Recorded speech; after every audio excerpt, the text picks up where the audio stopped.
crying little.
No! First one? Oh, no! Come on! Come on! Oh, it's alive! It's alive! No! Oh, God! Come here. Eat. You went up in the...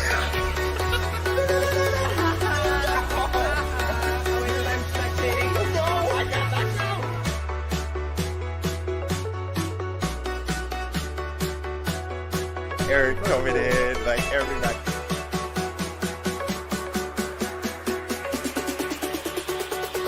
Light them up. Jack it up. Oh my God! Oh my God! Shiny!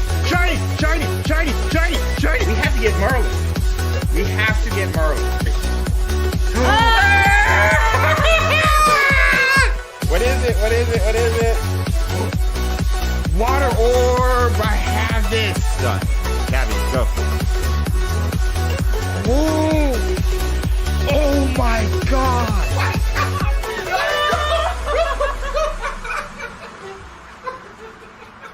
You know what the stakes are for this? What? I see for the couch? Our marriage. Microphone check. Check 212. Can I get mics and checks in the chat? Because what you're going to do when we got a special guest on Wednesday for you, Bars. I spilled the water. I laughed at my own joke. Dad joke. All right, we got mics, we got checks, we got mic checks in the chat. All right, sweet. Awesome Blossom. Good to see everybody. We got Brian with the checks, Retro with the checks, Alexis, Woo Lily, hi James, Jeff Gray. Awesome, Jenna. Mike Check Gaming with the mic checks. Nagura, Becky, Jeff, who else? Rita, Ray Ramos. Okay, we got mic checks. Okay, cool. Awesome Blossom. All right. This your boy James, or XpectoGO. Bring you guys the latest greatest and Hogwarts Legacy content. And today is Wizarding Wednesday, where we come together every Wednesday live with our community to talk all things Wizarding World, whether that be gaming, whether that be studio tours, whether that be merch, TV shows, everything. And it's a fun time.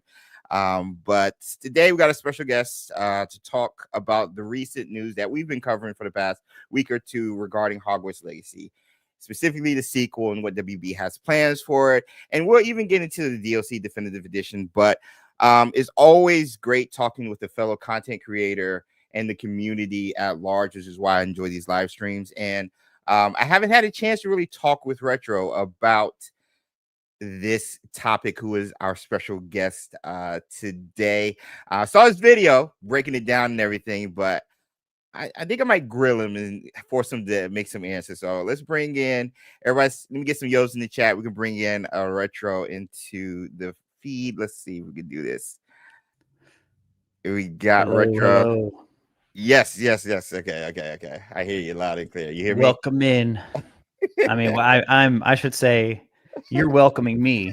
I don't need to say welcome. Well, I mean, the man who needs no intro, Retro, introduce yourselves. Like, what's good, man? Dude, it's been too long. We were just chatting a bit before we hopped in. It has been way too long since we've just talked even offline, but these are always fun too, hanging out with you guys in the chat. I see a lot of similar names hanging out on both our channels, so good to see everybody there. The man, the myth, the legend, Retro Record Tour joined us today. We were going to have Ben Snow, but last minute scheduling conflicts, good things, nothing bad or anything, but good things regards to his side with the JOB and making that moolah, man. Like, life still happens even though we're content creators. So shout out to Benjamin. We're going to try to have him on in another time and talk about the same things, because I know he's giddy about the topics and specifically what this could do for the sequel moving forward and even the franchise. So I'm excited to have Retro here, but of course excited to have you guys here live. And if you're watching this on Replay Squad, be sure to join in the conversation. Just comment below on the topics that we'll be covering. And if you are here live and watching on replay, be sure to drop a like. We try to get 100 likes and you get to see Sue and I do Pirouettes, who should be here probably in another half hour or so. So we're gonna have some fun. But I'm not gonna bury the lead. We're gonna go right into it. We got like over 75 of you guys in here. Let's get 75 likes. But first, Retro, I'm gonna throw you guys for a loop automatically off the jump. Retro, real quick. We just got the Game Award announcements. So I just need your initial thoughts. Retro's covering a lot of wide variety of games like myself, uploading a lot of Let's Plays, but he's been playing one of the top contenders for Game of the Year, Astrobot. And so I want to hear your thoughts on, just in general, the nominees, but overall your hopes for Game of the Year, at least. Dude, yeah, Astrobot's awesome. It's great to see them get that Game of the Year nod, because I mean, it started out, it was a free, for those of you who don't have a PS5, the first game was a free game when you get your PS5. And I think it kind of caught everyone by surprise, like, oh my goodness, this is packed in here for free. Yeah. As soon as anybody who played that is like, let this team make a full game. And yeah. I thought you were going to the Elden Ring conversation. Oh, I'm about to bring it up because I got freaking nerds in the chat already saying DLC awards.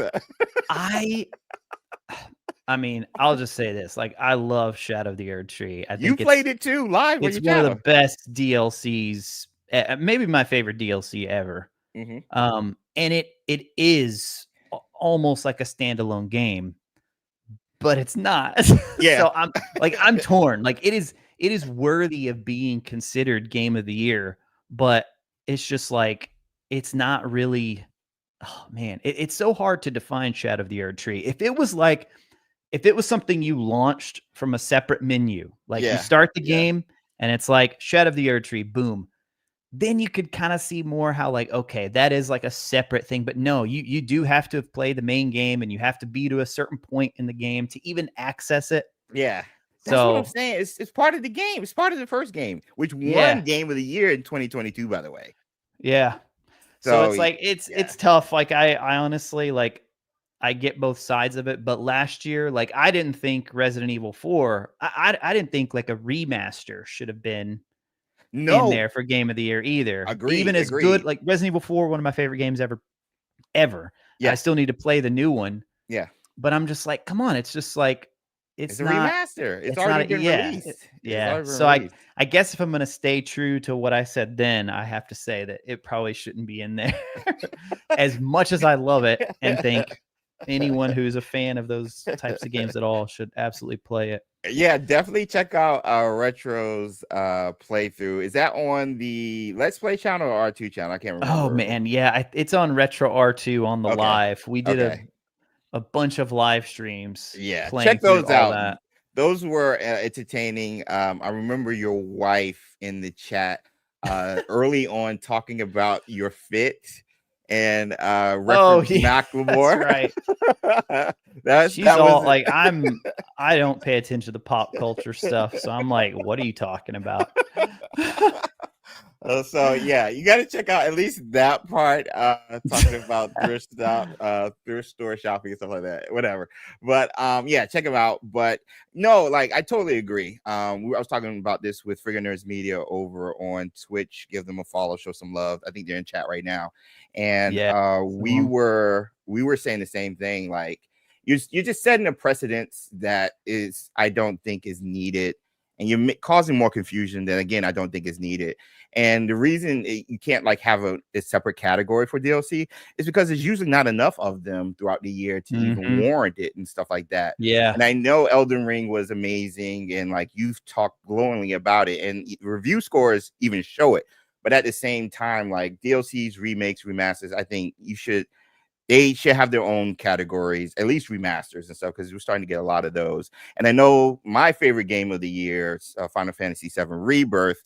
I know that's a remake of 7, but this is a completely different game. Anybody who's played the original 96, 97 game will tell you because it started with the other one, and now this is the second one out of the trilogy. So I think that is separate enough and different enough where it can go into Game of the Year contention because it's not like a remaster or anything. So yeah, that was crazy. We got to subscribe over here. Lucas, thank you for the sub. Appreciate it.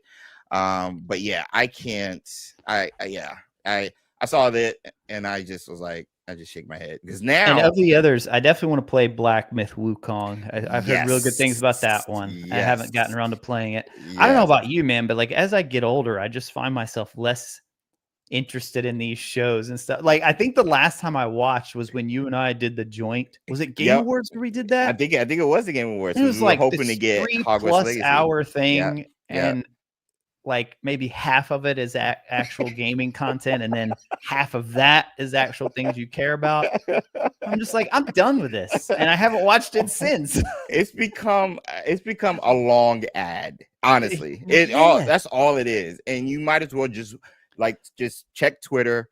And people might like freak out over a new reveal of a trailer, and you just watch that instead of sitting there and waiting to see and hope you get wowed. Like I totally agree. I enjoy complaining during the streams with the community about these and stuff like that, you know, because it's just like every now and then you get like 1 or 2 surprises, but 3 hours with 1 or 2 surprises is just like it's just too long. Yeah.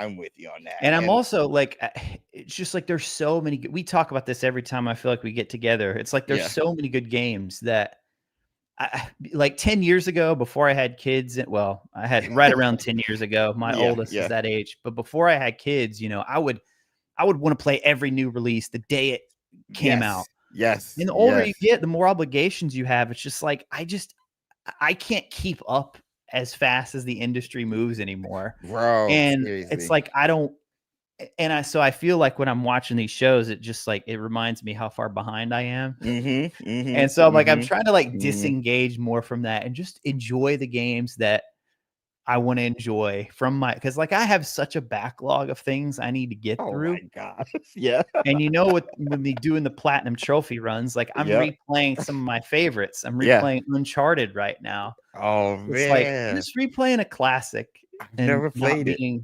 Oh my gosh. There was something else you said that you said you hadn't played it. Oh, Shadow of Mordor, Shadow of War. We were talking about. Dude, that's a good one too. I need to play those. What's up, Perez? Thanks for being here. No, like I think that's where everybody's at, but at a different degree, whether it's just time or availability or finances. Like these games are getting more expensive, and like honestly, I wouldn't be able to.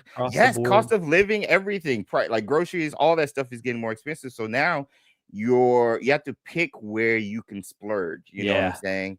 And so you usually splurge on stuff you are familiar with or more comfortable with, and you can't really take risks. Like half the games I played this year, most of which I got for free, but like I wouldn't have been able to play half. Like honestly, like just finances. I was like, yo, I got kids in private school, I got a house, like life happens, bro. Like it is what it is, and so many people are in that boat. So a lesson definitely from Retro, like bro, step back, enjoy what you're going to enjoy, and try to get outside that gaming bubble, because they're going to tell you a game that you probably enjoy sucks and the game that you probably hate is good. So yo, play your own games, enjoy what you enjoy, and I think that's what's so great about this community. I don't want to put a damper on people who get hyped about the award stuff, because I used to be right there with you, man. I watched every single award show, every like when E3 was a big deal, all the press conferences and stuff. E3, I was all about it, but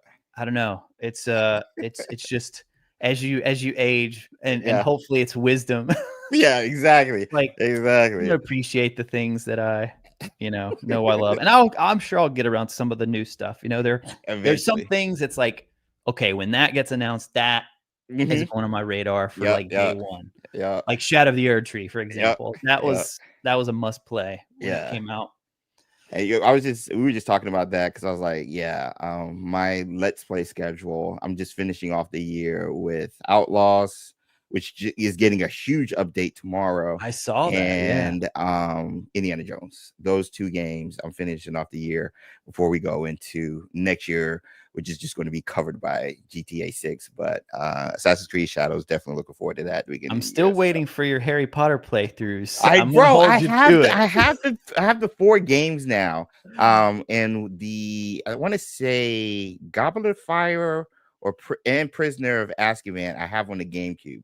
And so did you get the PS1 versions of I have the PS1 versions of the first 2. Yep. So I need to playing those will be must see.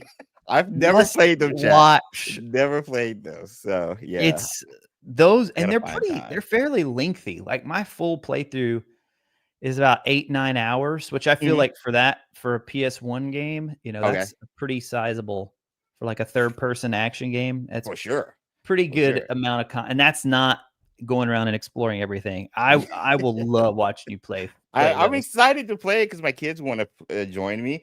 So I was just like, I want to, because they're reading through the books. They're they're finishing up Azkaban now. We got a long trip, so we'll probably listen to that and then go into Goblet of Fire. So nice. My oldest, that's where he's at. He's about to he's ready for Goblet now. He's ready first 3. Yeah. So I'm excited. But speaking of excited, let's get right into it. Hogwarts Legacy 2. Let me get some yos in the chat if you guys are ready to hear our thoughts on it. I have so many thoughts, and I think we just need to cover the bases in regards to what new information we got regarding Hogwarts Legacy 2. So once we get enough yos in the chat, we'll get right into it. And again, if you guys haven't seen Retro's video, it's on his channel, just covering the news and stuff. But We're going to try and like get him to answer some tough questions regarding his, his thoughts We on need to these. theorize too, because it's Yeah, like that's a what. lot of But it's that also, corporate yes. speak, and you're like, what does What that are you mean? doing? Yes, exactly. So what we do every Wizarding Wednesday, we're about to go down the Niffler hole as well. We just got a special guest today to do it, so I'm interested to see how Retro is going to react to this. So yeah, without bringing the lead, let me see if I can bring this up. Shout out to I know I'm StreamYard, trying to pull it up right now because I want to see his the exact article. All right, let me way see, that he share phrased screen. it. Yeah, I don't want to like misinterpret anything. Okay, all right. I think we got it up here. Okay, it should be showing. Chat, let me know if it's There you showing go. or not. So off the jump, this was again like 2 weeks ago, beginning of the month. Variety posted an article. This was not expected. Harry Potter 2.0. How Warner Brothers plans to keep the magic alive with a new HBO series, video games, and pricey merch. Now, we glossed over the merch, which I was just like, yeah, okay, like merch Like has theme always park been a thing. stuff. Yeah, Yeah. yeah. Like it's always been a thing. We just came from the Harry Potter Forbidden Forest experience, which I'll be posting next week before we go for Thanksgiving. But And Jeff Keighley tweeted this out too. So I don't, and you know, yeah, he's like a major yes, presence in the video game industry. So I who's don't know if, hosting the Game Awards exactly. yeah, if somebody like, if he just saw the New, article or if somebody tipped him off and said, and because that's he called specific attention to it. Yep, because both of us are in the Warner Brothers like press stuff. So this wasn't, well, at least with WB Games. So like this wasn't in that. Okay, let me see. Trying to find a specific quote that we'll be breaking down the entire time. Here Just we go. do Control F and do coordinating is the word you're Yeah, looking yep, for. I found it. Okay, so this was the thing that shook the community. I'm just going to claim it. Haddad, who's the WB Games president, said the games team has been coordinating, referring to Avalanche Software and Hogwarts Legacy, some of the big picture storytelling elements in Hogwarts Legacy sequel with the storylines that will play out in the Harry Potter HBO series coming from Warner Brothers Television. He notes that the success of Hogwarts Legacy helped stoke confidence that the time was right to make a major Potter push. The rest of the company was very curious about what we helped to unlock with Hogwarts Legacy last year.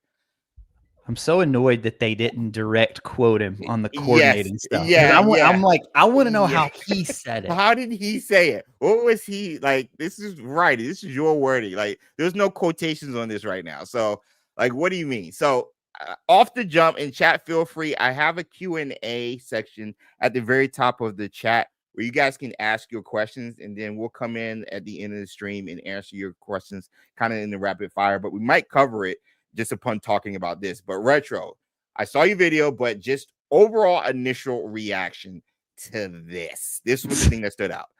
I mean, every time I read it, I like take a different angle on it. Yeah. Because, I mean, big picture storytelling elements. Okay, well, first of all, for anybody who may not know, like the HBO series, it's the original 7 books. That's like what they're telling. So that part of the equation, we know those storylines. Yeah. So we know the storylines that are going to play out in Harry Potter 1 through 7. We don't know how they're going to break it up in seasons and all that. If they're going to, as they get toward the end, are they going to have to stretch it out? Because they've said they want it to be a decade-long thing, which I think 2027 is now the latest that they've been throwing out there. Yep.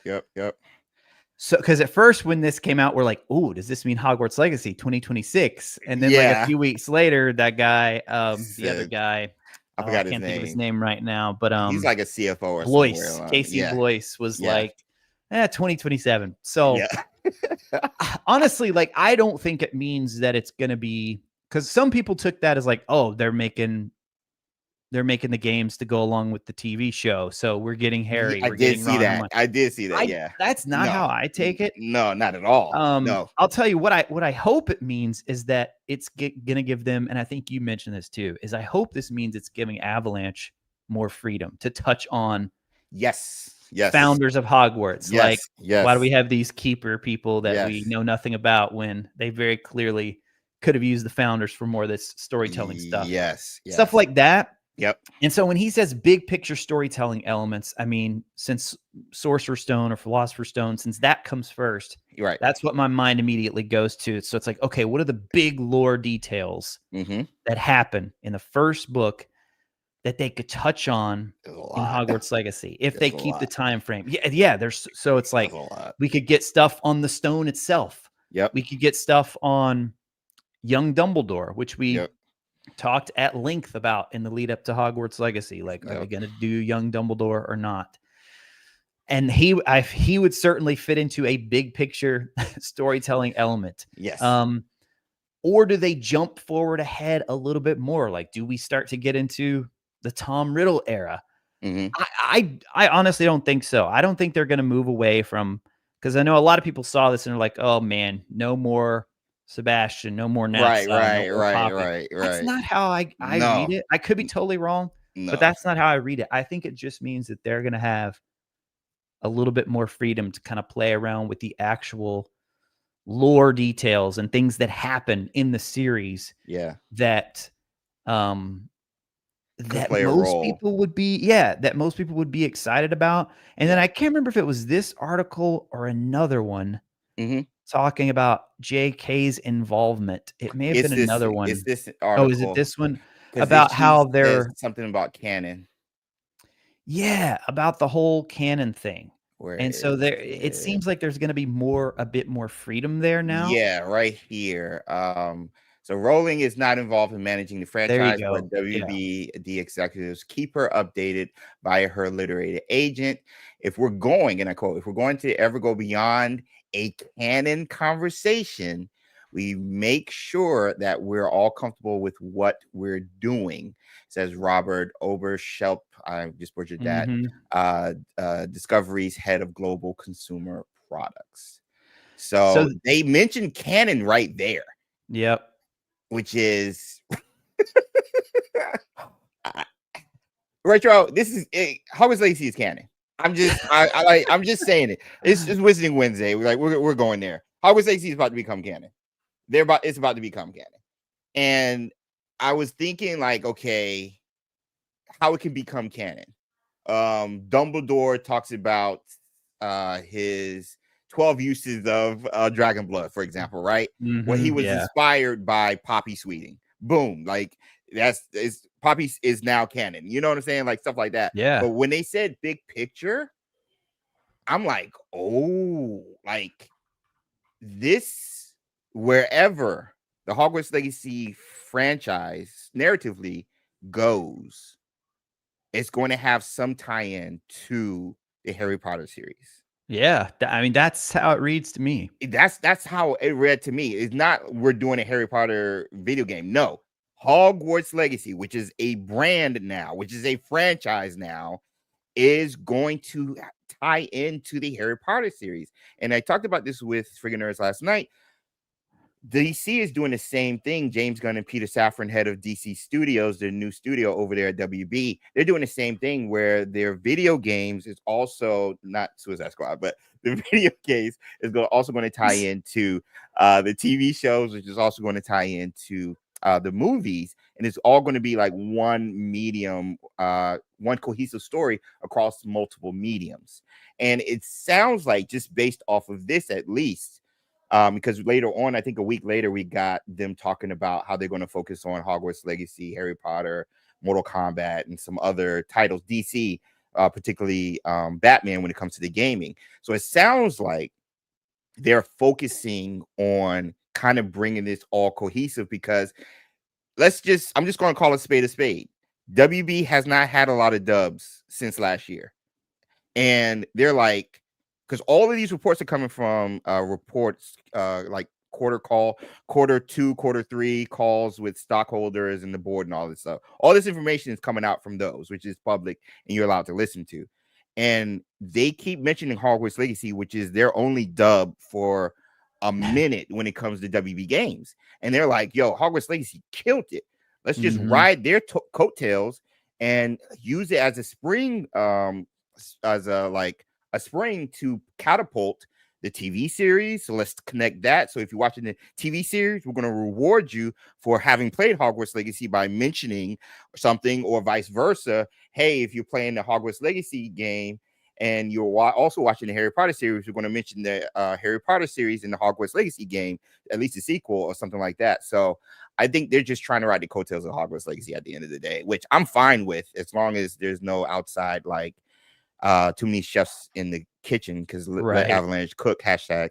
But I didn't know this. You see that Cindy dropped a bit of info in the chat about the music from Hogwarts Legacy being from the we baking talked about that show last night. Yes, Ranrock's theme. Yes, apparently that was the case. So they're already using Hogwarts Legacy for their other stuff within the Wizarding World already. Which is insane. I gotta find that, because I gotta retweet that, because that's cool. Really cool. I was like, Finch, like Chandler, like, can we get confirmation yet? Like, they did this. Like, what's going on here? But and I don't know, man. Like the silence is killing me. Like, I feel like we're slipping back into the days before all of the 2021 was the year where it was just Wyatt. I mean, like, come on, you've got executives who have said it's happening. Just give us an announcement. I don't care if it's just a black screen that says we are now working on Hogwarts Legacy. Bro, that's all we need. Give me something. That's all we need, bro. That's all we need. Like, we're following your job postings. We know, we're following everything when it comes to this. People got word alerts for Hogwarts Legacy on everything. Like, we're following it. Just come out and say it, bro. Yeah. So I think the quietness also might be pointing to an announcement for the definitive edition. Honestly, I think that's what it's pointing to, because like they've posted like 2 behind the scenes, not behind the scenes, but commentary videos for specific quests in the game. So I was like, this is coming out of nowhere. Like, I was like, why are they doing this? And it was like back to back. So I was just like, they're gearing up for something. It's like the Haunted Hogsmeade, right? I guess Haunted Hogsmeade one, and the Fire and Ice one with Poppy, the Dragon Quest one that we played on the LA thing. That's right. So I think they're gearing up for an announcement. I really do. Because these things are coming out of nowhere. Dude, I think they're just trying to stay relevant or something. Posting about it. Maybe he's got something. Wait, did he post about it? No, well, he posted about this article. That's, of course, about the sequel, but true. Man, it would be cool to get an announcement. That's like, what who was it? It was Tom Henderson who had the thing about the originally Jason Schreier, and then it was Tom Henderson who had a little bit more recently. Inside of gaming, yep. And he said it feels like they would be targeting a 2025. I'm like, surely, like, if it's any later than 2025, I'm like, missed your window. What's the point? Yeah. Yep. Might as well start. Then I'm all, I mean, you should just be full steam ahead on a sequel if it's going to be that late. I mean, I'm hoping early 2025. Yes. In the first half. Yeah. Stay away from Grand Theft Auto and everything, because they like, said maybe if we got an announcement at the Game Awards, and that's my like thinking cap, like conspiracy cap. I could see it, But a lot of people, because we were talking about it again, like I think it was last week or this past week, that Hogwarts Legacy didn't get any love during the Game Awards last time. True, yeah, and you still have that whole like people hating the game because of JK. And so like we're in our little bubble, even though the bubble is huge because it sold over 30 million copies. Right. So the bubble is huge. It's just people that aren't as vocal on the internet, but that's a whole nother thing. But I don't know if Avalanche has done a great job kind of doing their own thing. Exactly. They don't You know what need I'm the saying? Game Awards. No, they Like, don't. they don't need to Nope. announce it there. No, They're at they that don't. level now. Yes. With the way they've been doing stuff, like if they make any post, it's gonna pop off. Yeah. And so, like, I think Game Awards would be great because they did when they did the update this summer. That was like a week or two before the Summer's Games Fest, which is also ran by Keeley, who runs the Game Awards.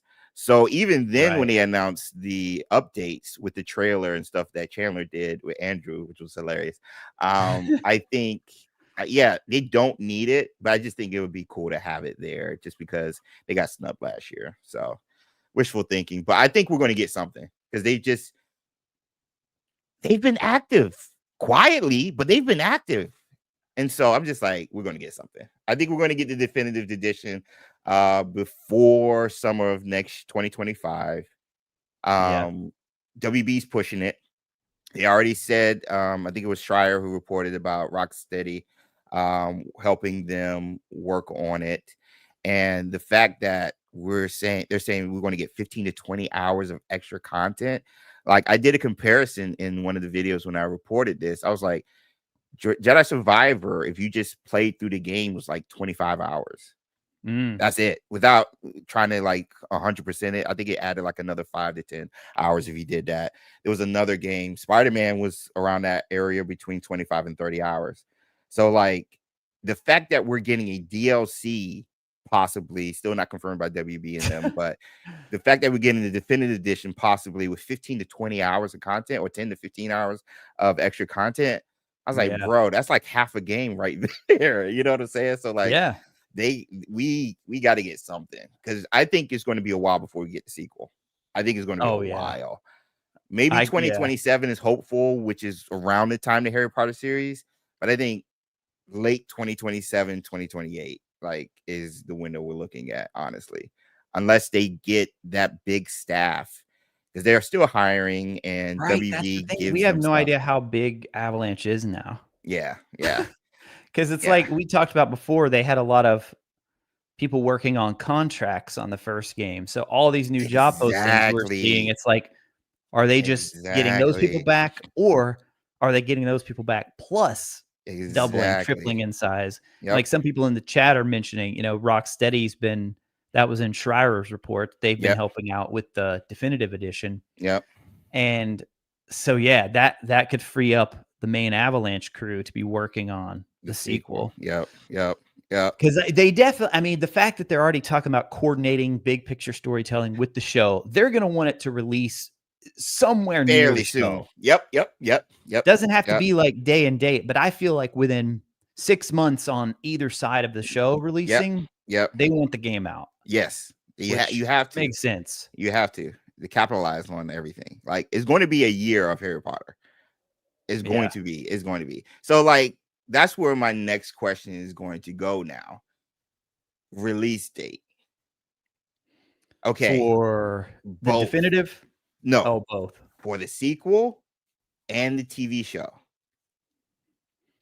Are we getting both in 1 year, or one and then the following one the next year? Because how early 2027 or how late 2027 for the HBO series? We already know that. They said 2027. Yeah. So there's still no window for that. There's no They haven't even announced the cast. It's still very early. Yeah. It's still early. And they mentioned they might shoot it back to back also, which is very smart. First 2 seasons. Yes, which is very smart. Gives yourself a head start going into the third and fourth films. Capture these kids while they're young. So my thing is, if you want this thing to coordinate together, as you mentioned in this article, like you said, they have to be relatively close to each other upon releases, whichever comes first. Yeah. So that's a lot of moving parts.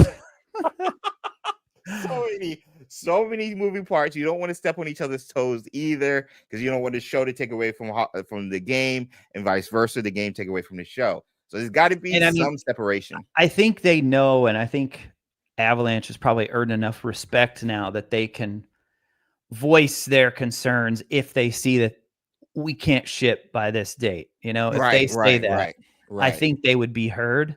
Yeah. I mean, because all you have to do is look at the history of the Harry Potter games and see Mhm, what mhm. happens when you rush a game, because it Yep. was, you know, It they was had to bad. meet that deadline every Yeah, year to tie in with the movies, and they yeah, just, yeah. on certain ones, it's like, oh, they had more time, and this game turned out a little better. And then you have the Goblet of Fire situation, which is one of the Oh my worst games ever god. made.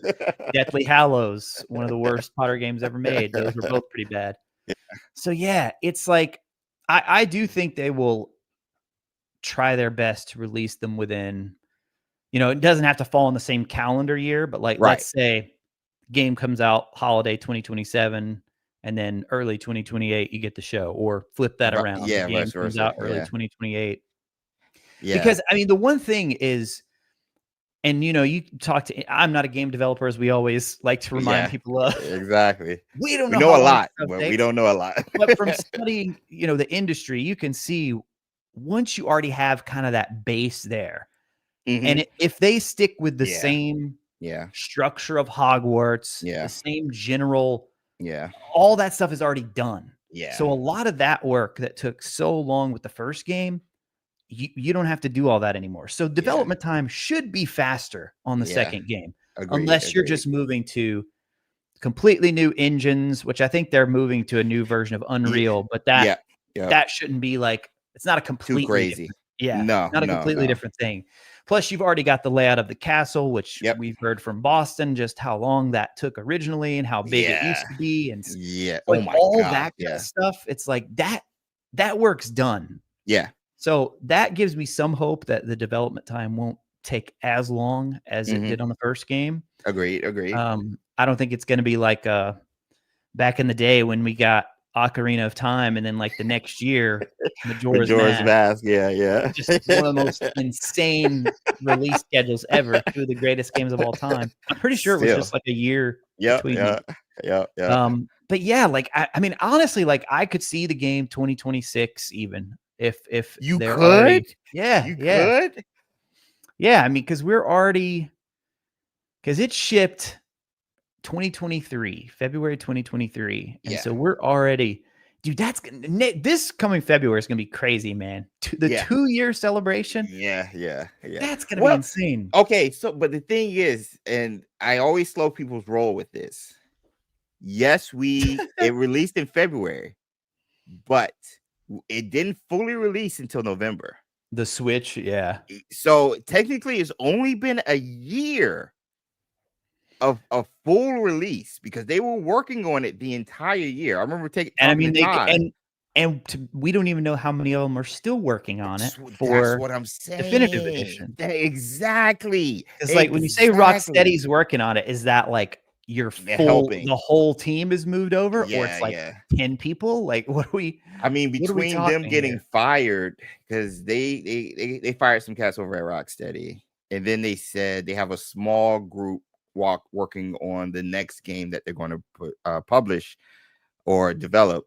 But then the rest of the group, again, according to Jason Schreier, who's usually doesn't miss of Bloomberg, he said the rest of them are helping, whether it's Yeah. remotely or not.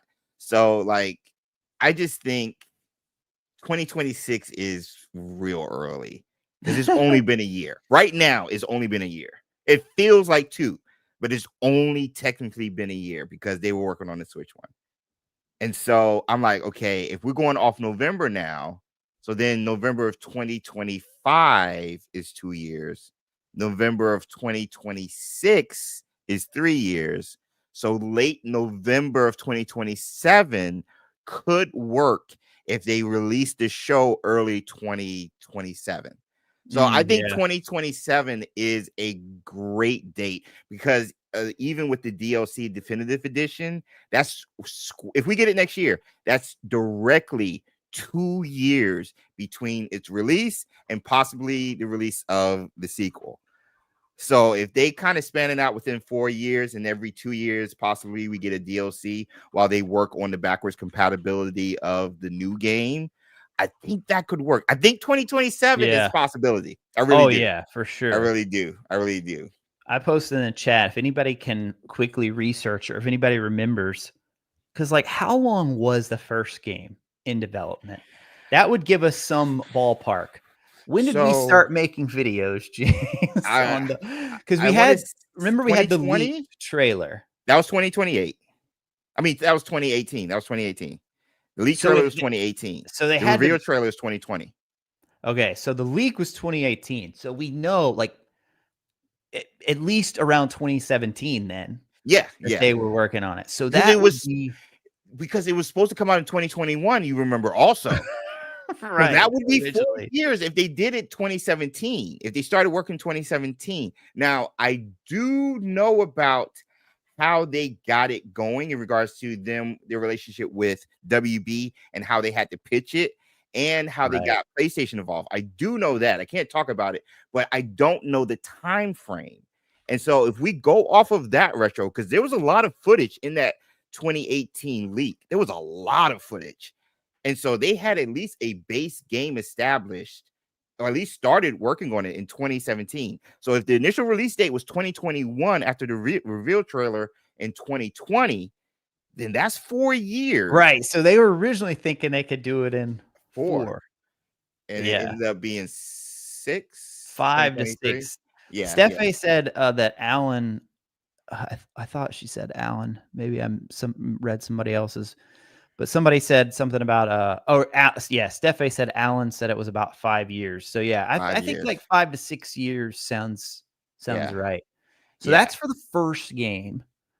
And then like you said, we just don't know how many people, because they're also on your point about the Switch, there was that whole other company that helped them with the Switch. Yeah, which we didn't didn't know even about. know about until I forgot about Nintendo that. bought them. Yeah, I forgot Like, about that. I saw a headline like Nintendo buys Hogwarts Legacy developer or something. I was Yeah. like, what? Yeah. And then I read into it because they had a lot of help on the main game too. Like Sumo was a team that was involved. Unbroken helped with it. Yeah, so there were multiple studios that had a hand to play. I mean, they definitely did the heavy lifting. For sure. That's another thing that people kind of freak out, like, oh my goodness, I don't want Rocksteady anywhere near. And I'm just like, I don't have time to respond to everybody that comments that. I'm like, guys, it's calm down. They're not having like control over. They're coders. They're people who like Avalanche says, here's what we need, and they say, okay. Yeah. They're not do it. They're not It's decision like makers. they're not like shaping the direction of the game. So I wouldn't worry about that. Yeah. I've seen so Slight many people tangent. say that. Yeah. You've seen it too. Yeah. Yeah. I was like, Like, relax, guys. They still have the same leadership. But no, to the point of like who's working on it. Excuse me. It's just going to depend on who they resign. Because most of the people we talked to in LA, because I even asked Alan, and they were saying, yeah, we got like a 1-year contract. Or not 1 year, 1 game contract. I'm sorry. Yeah. And so I hope there's a lot more people I hope they resign. And I think they're safe with their jobs because there were incentives that they definitely crossed and met. So a lot of people got bonuses, and the right people, I think, got bonuses based off what I know.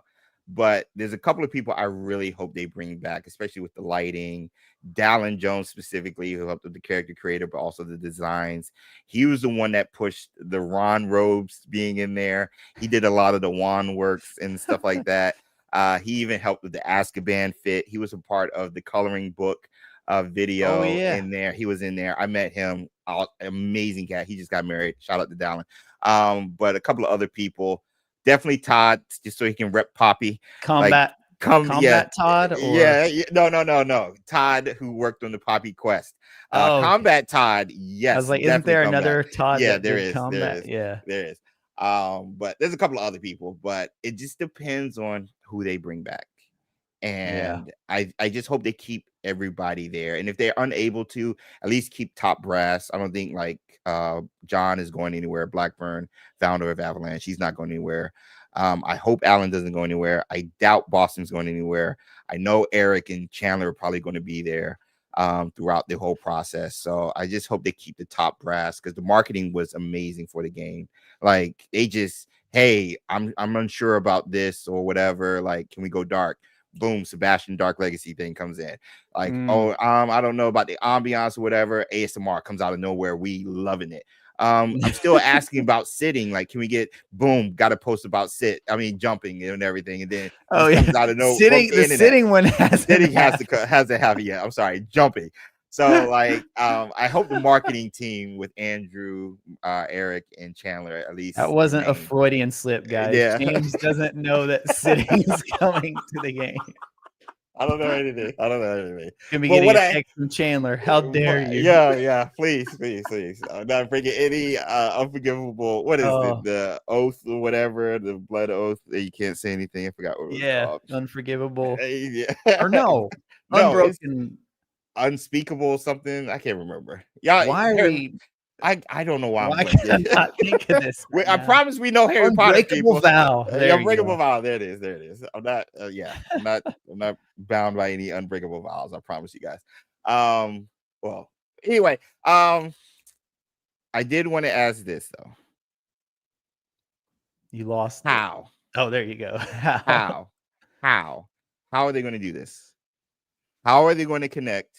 Because I finished the video. I'm editing it tonight. Hopefully I can have it up by either tomorrow or Friday morning. How are they going to connect? Big picture story. Let me make sure it's quoted, like it's covered. Let me make sure I read it.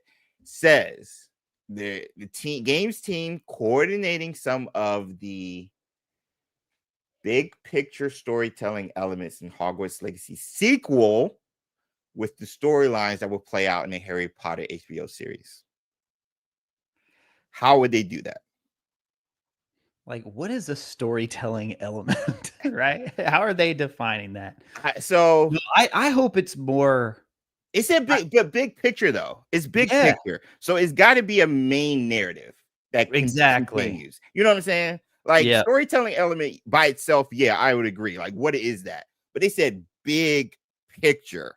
So overall, where the narrative is going for the franchise for Hogwarts Legacy, whether it's a trilogy or more, it's going to lead into the Harry Potter series.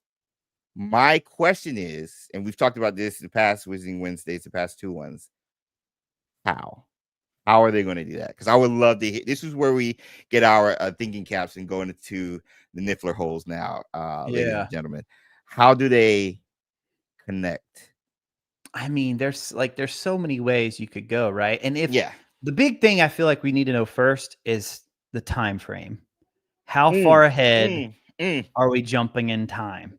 Because if it picks up right where Hogwarts Legacy left off, then that kind of puts us in a pretty clear window of what can happen. Like, we can't be getting into any Voldemort stuff. Maybe some Gaunt family things with ominous for sure. We already got ominous there. Dumbledore, of course, like we already talked about. Maybe some things with the stone itself, if they want to set some things up for the first book. Because like, as much as I want more stuff with the founders, I can't see them doing much of that because we don't even know much about them in the actual series.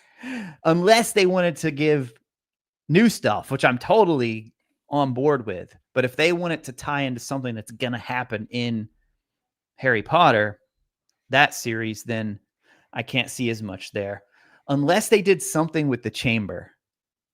Like, that could be kind of cool. Like, if there's something that, because we know it wasn't supposedly hadn't been opened from the time Salazar sealed it. Until Chamber Secrets, the book, because the plumbing was changing and everything and stuff. So like a lot of stuff had, because didn't it move when they introduced the plumbing? Well, didn't it move? Oh, because there was that on Pottermore, like the whole thing about yes. You know what I'm talking about. Yeah. I'll look it up now. Because there wouldn't have been, because I'm pretty sure somebody had asked her before, like, so how did no one hear the basilisk all those years? Yes, exactly. Dude, wait. So Ominous is he's a parcel mouth, right? Yes, he has to be, right? That's like a family thing. And he uses it to get us into the Yes, little. yes, we see him use it. Has anyone talked about this yet? This should be a No, theory. that's I was like, now that you He said should be it, hearing the snake I, in there. I was like, now that you said it, I was like, Ominous wait, should be hearing the basilisk, that was a unless it's big just like deal. slumbering and not doing anything, Or unless he's not saying anything, bro. Which is even crazier. Oh 'Cause, like, man. Well, that I mean, I can't think of anything more big picture than the literal title of the second book. true.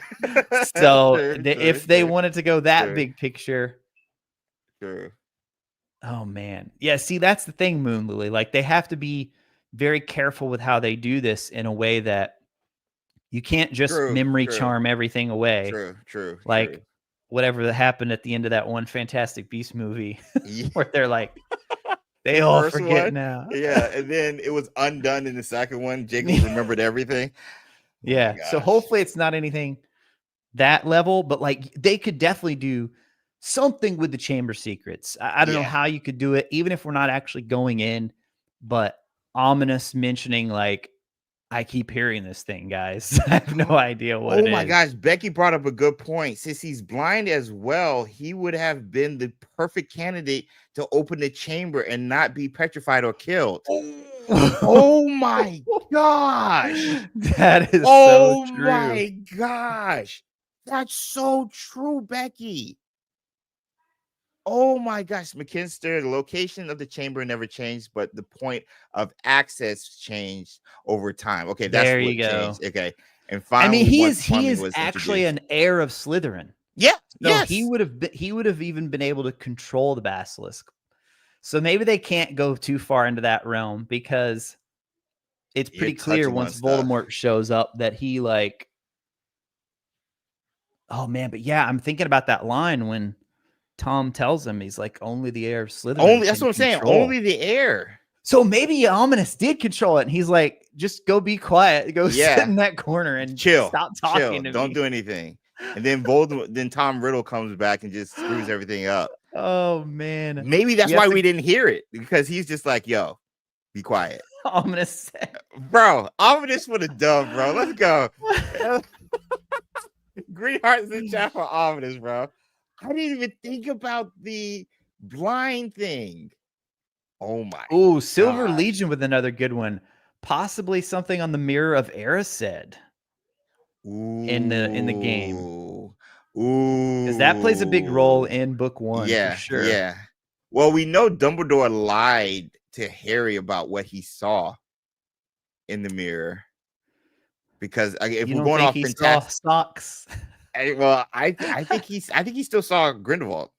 I think like we saw in the in Crimes of Grindelwald, he saw Grindelwald. Like I think he's still there.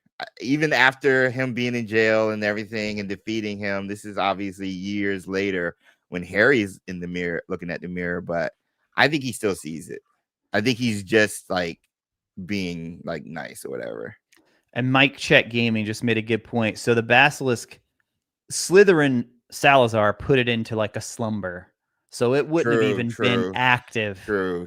Unless awakened by someone. Where did we get the going through the pipes thing then? Well, they mentioned it in Chamber of Secrets. I think that was an actual Pottermore thing too, where she had something about the locate because we had moving. Yeah. We had the same idea. We had the same thought. We were like, yeah, I remember reading that. Yeah. So it had to be something on Pottermore, or now what is it called, Harry Potter, which is still weird.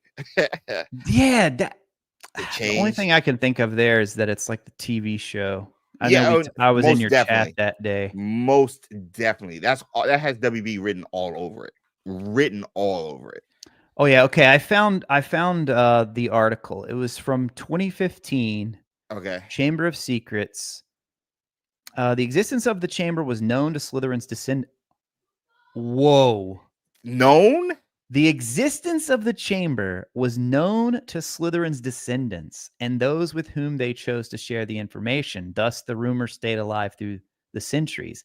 There is clear evidence that the chamber was opened more than once. Bro, I knew between the death of Slytherin I knew it. and the entrance of Tom Riddle. I knew it.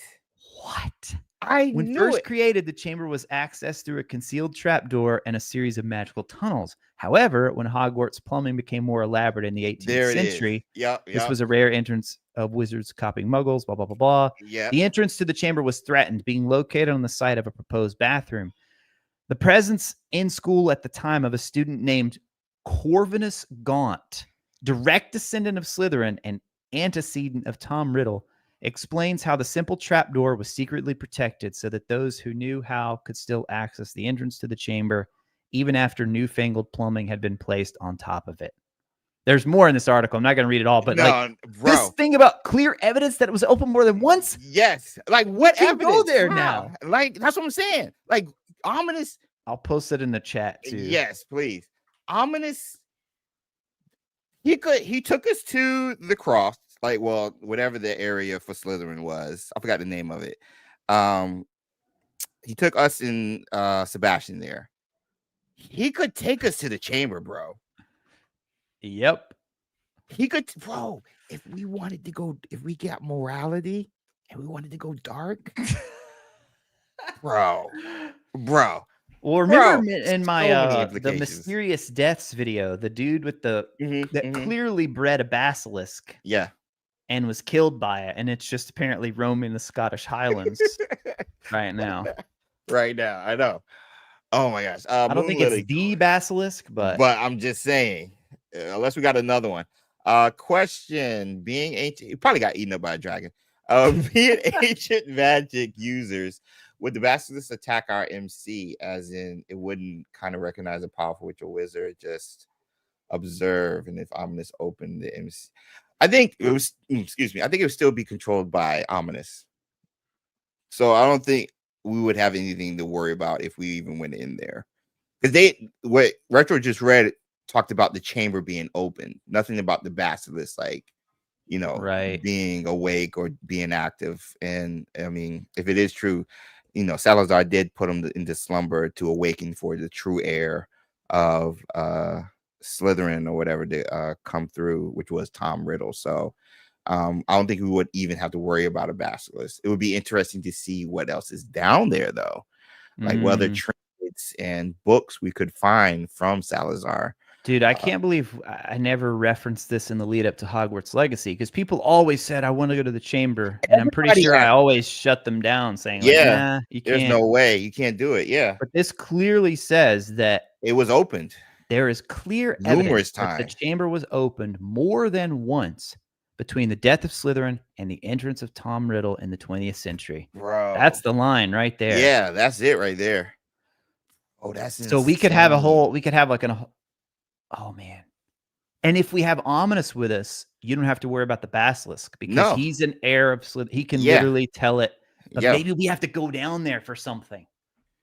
That's what I'm saying, bro. Like we did in the last one. Maybe it's something for us, or an ancient magic repository is down there. Okay. All right. Okay. This is so. I didn't even think about the Chamber of Secrets. I got to add that to my list now. I know. Now we're I think there's two. There was two I had, but the chamber is now like a huge thing that can connect. I think the obvious two, big picture wise, narratively, is either Dumbledore or Ancient Magic. I think those are the obvious, the big thing. For sure. Not okay. Before I got to touch on this before I get into my thing. And then Ministry, I feel like could be possible. Ministry, the other big ones I'll say is Ministry, Azkaban, which I'm not gonna go off that one until it's in. I still think there's a chance that's in the DLC. Yeah, I'm putting my money on it. So that's what I think. I think okay. So when you talked about what was it, Stores of Ancient Magic, right? In the chamber or something like that. In Half-Blood Prince, the quote where even the game uses, where Dumbledore is talking to Harry, saying the castle is a stronghold of ancient magic. Undoubtedly, Voldemort had penetrated many more of its secrets than most of the students who passed through the place. But he may have felt that there were still mysteries to unravel, stores of magic Yeah. to tap. So Yep. my thing is, okay, there's stores, there's like other sources of ancient magic just chilling in the school. And I'm like, how does Dumbledore even know about this?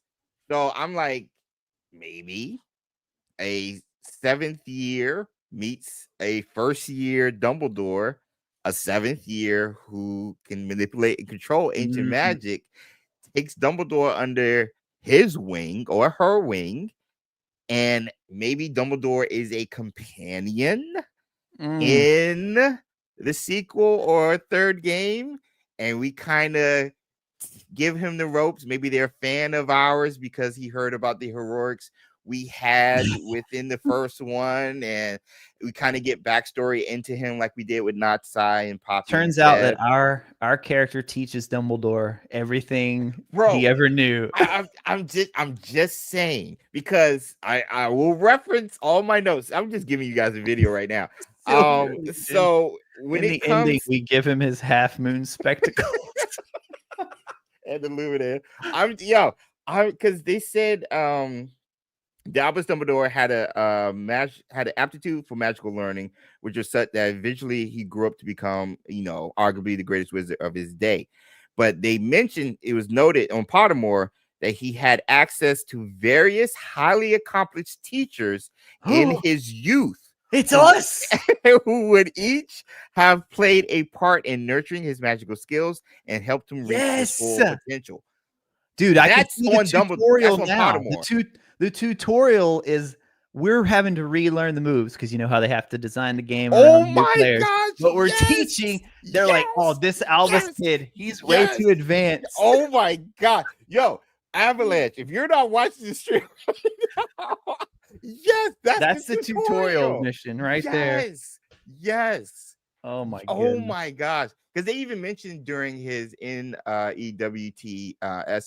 that he did stuff that obviously like they've never seen before, like never seen a witch or wizard do with their wand. And I'm like, that sounds like us, bro. That sounds like us. And they even talk about his. So, also one of the biggest feats he had was he defeated Grindelwald, right? The big duel, the biggest, the best duel no one's like people have ever seen, like to this day, right? How in the heck does Dumbledore defeat Grindelwald, which they were training together? Grindelwald was very powerful while he has the freaking Elder Wand, bro. He has the Elder Wand. You're not supposed to lose. You're not supposed to lose. Yeah, it's like the stories of the Elder Wand being overtaken. It's like always some other. They like around. Because if you're like head to head, you're gonna lose. Yes, exactly. And so if you look at his, bro, I'm about to bring it up right now. So like you're thinking we somehow teach him ancient magic, figure out, because they kind of left it vague in the first game of like, okay, Isadora can do it, we can do it, but it doesn't show up until we're 5th year. Why? But remember, the keepers can do it, bro. But Rackham's the only 5th year. Because they were the one restoring the Feldcroft when Isadora was young. But Rackham's the only 5th year out of the group. And I went back over the dialogue and they said we had heard no other ones who was like that, who started as a 5th year like Rackham. So the only 3 until Isadora and then us. Yes. So how were they able to do what Rackham was doing in regards to restoring Feldcroft? Because they said, Isadora even says, I remember seeing you guys in the ancient magic swirls. And even in Goblet of Fire, again, I'm just giving y'all my video. In the Goblet of Fire, it's a good preview. In the Goblet of Fire, Voldemort says, for referring to Dumbledore, for he has been better protected than I think he even knows, talking about Harry, protected in ways devised by Dumbledore long ago, when it fell to him to arrange the boy's future. Dumbledore invoked invoked, which is to cast, and I forgot the other word, an ancient magic to ensure the boy's protection as long as he was in the relation's care. Invoked meaning to call forth or an incantation or bring about. Dude used ancient magic, summoned ancient magic. How does he know how to do that? And that's what I'm saying. I think us being the MC, because ancient magic plays a pivotal role in the Harry Potter series. It's how Harry freaking survived. It's how Dumbledore died. I mean, Voldemort died, but then he cast his soul into Harry, which is how he got the scar in the first place. And like, there's so many bouts talking about ancient magic. And that's where the Avalanche team even got it from. Talking about the stronghold, talking about the whispers, talking about the traces. All of that is in the Harry Potter series. So I'm like, it's either Dumbledore or ancient magic, because it's all over the Harry Potter series. It's just now setting little breadcrumbs that point back to our character and how Dumbledore shaped himself in the wizarding world based off of what he knew, which could be us playing a role. That's my pitch right there. It makes sense to me. And now as I'm thinking about this, like, because he said big picture storytelling elements. Obviously, they're not going to have a Hogwarts Legacy game every year of the show. So it's like, is he talking about the whole series? Because we know they already touched on the actual Deathly Hallows in the first game. Yeah. Even though they never outright call them that. No, because it was a story. Yeah. It was a story. It was what's her name's story or memory or whatever in the book. So I mean, we knew what it was, but they didn't really go out and say it. So it's like, I think I've been limiting my sort of thinking to like the first couple books, but I guess really he could be talking about anything across all 7 books. I mean, it could be Horcruxes. They could come into play. Hallows could come into play. Yeah. Because I think overall, when they talk big picture storytelling, it has to be something important to the Harry Potter series. Right. Throughout the whole thing. Throughout the whole thing, or at least that helps set up everything that happens in the Harry Potter series, which is why I still go back to ancient magic, Lily doing what she did and everything. And then, of course, Dumbledore noticing the trace of ancient magic on Harry is like, I'm going to invoke this. And he's going to stay by his peeps. Because I was like, why would you have him there? Oh, man. We're getting Dumbledore. He's in it. He's in the second game. So, because I'm glad I convinced you. Now, so if that's the case, they have to jump 2 years now. They have to jump. Well, they left it. Remember, they changed it because originally we had that exact date. No, but the thing we did in the newspaper. In the state of play, we had the newspaper with September 1st, 1890. We did, and then they removed it. But September 1st is still 1890 on the calendar. If you go back and look at September 1st in 1890, it's on a Monday because it says Monday on the Daily Prophet newspaper. Oh, I could see them bending that for sure. No, if they do, I'm going to be pissed off. Because if it was 1890, though, it would have been the very next year that Dumbledore would have showed up, right? 1892 is when he comes in. Oh, okay. So that's why I said so the original thing in the trailer was September 1st, 1890. Yeah, and then they added the Monday, and then they added the Monday, September 1st. But they got rid of the 1890 in game. Oh, so in the current game it says Monday. It says Monday. Yep. I went back again. I've been working on James, this video. You're gonna have them updating the game. They're gonna be like, get that out of there. Because I'm like, I'm calling it a spade. Until otherwise, it's 1890. Everything that happens in the game is 1890. Because you said Monday, September 1st. The only other closest September 1st Monday is 1872, I want to say, or 76. I looked it up. And then the furthest one is into the 1900s, obviously. But it's the late 1800s, which is still technically in the 70s. So it still could be 1876 or 72, which is when Monday, September 1st falls upon. But okay, don't let me throw you off, though. So you're saying then they would have to go ahead 2 years. So Hogwarts Legacy 2 would start with us in our 7th year, which is then the third game would be us Out of graduated. school. Yep. Oh. Yep. Which is Oh, what you man. talked about, I think, last year Yeah. when all of us were together, and you were saying I would like to see us away from the school. So I was like, maybe Some doing other point. stuff. Yeah, at some point. So if they do Dumbledore, because they keep mentioning, because you got to remember the quote. It said the sequel.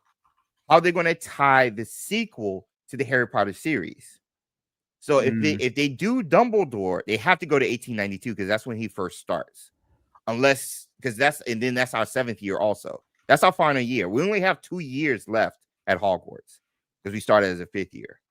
Now, if they go Ancient Magic, now you don't have to do 1892 because then you could just focus on the Ancient Magic part, which is what my other pitch was for the Ministry of Magic and them trying to grab us and have us be a vocal point so they can use us as a weapon and all this other stuff. And then, Ministry doing ministry stuff. Yeah. I mean, because being corrupt. You could see him wanting to stay away from Dumbledore since he is like such a big part. And we've already done like Fantastic Beasts was started about Newt and then it ended up being all about Dumbledore. Yeah. So it's like maybe they want to have a bit of a break from that. And Chandler has emphasized like this is about you. Like, even though I'm sorry, Chandler, or anybody at Avalanche Software, this game was not about us at all. Like, it was not about us. I don't care what anybody says. It was not about us. I will die on this hill, but just like I died. No, I think you're right. Like, you just mean how vague it was with our story. Yes. Yeah. It wasn't about us. It wasn't. Yes, it's about like our actions, but like we didn't have a decision. Right. We really didn't have a decision about it. We really we were thrusted in.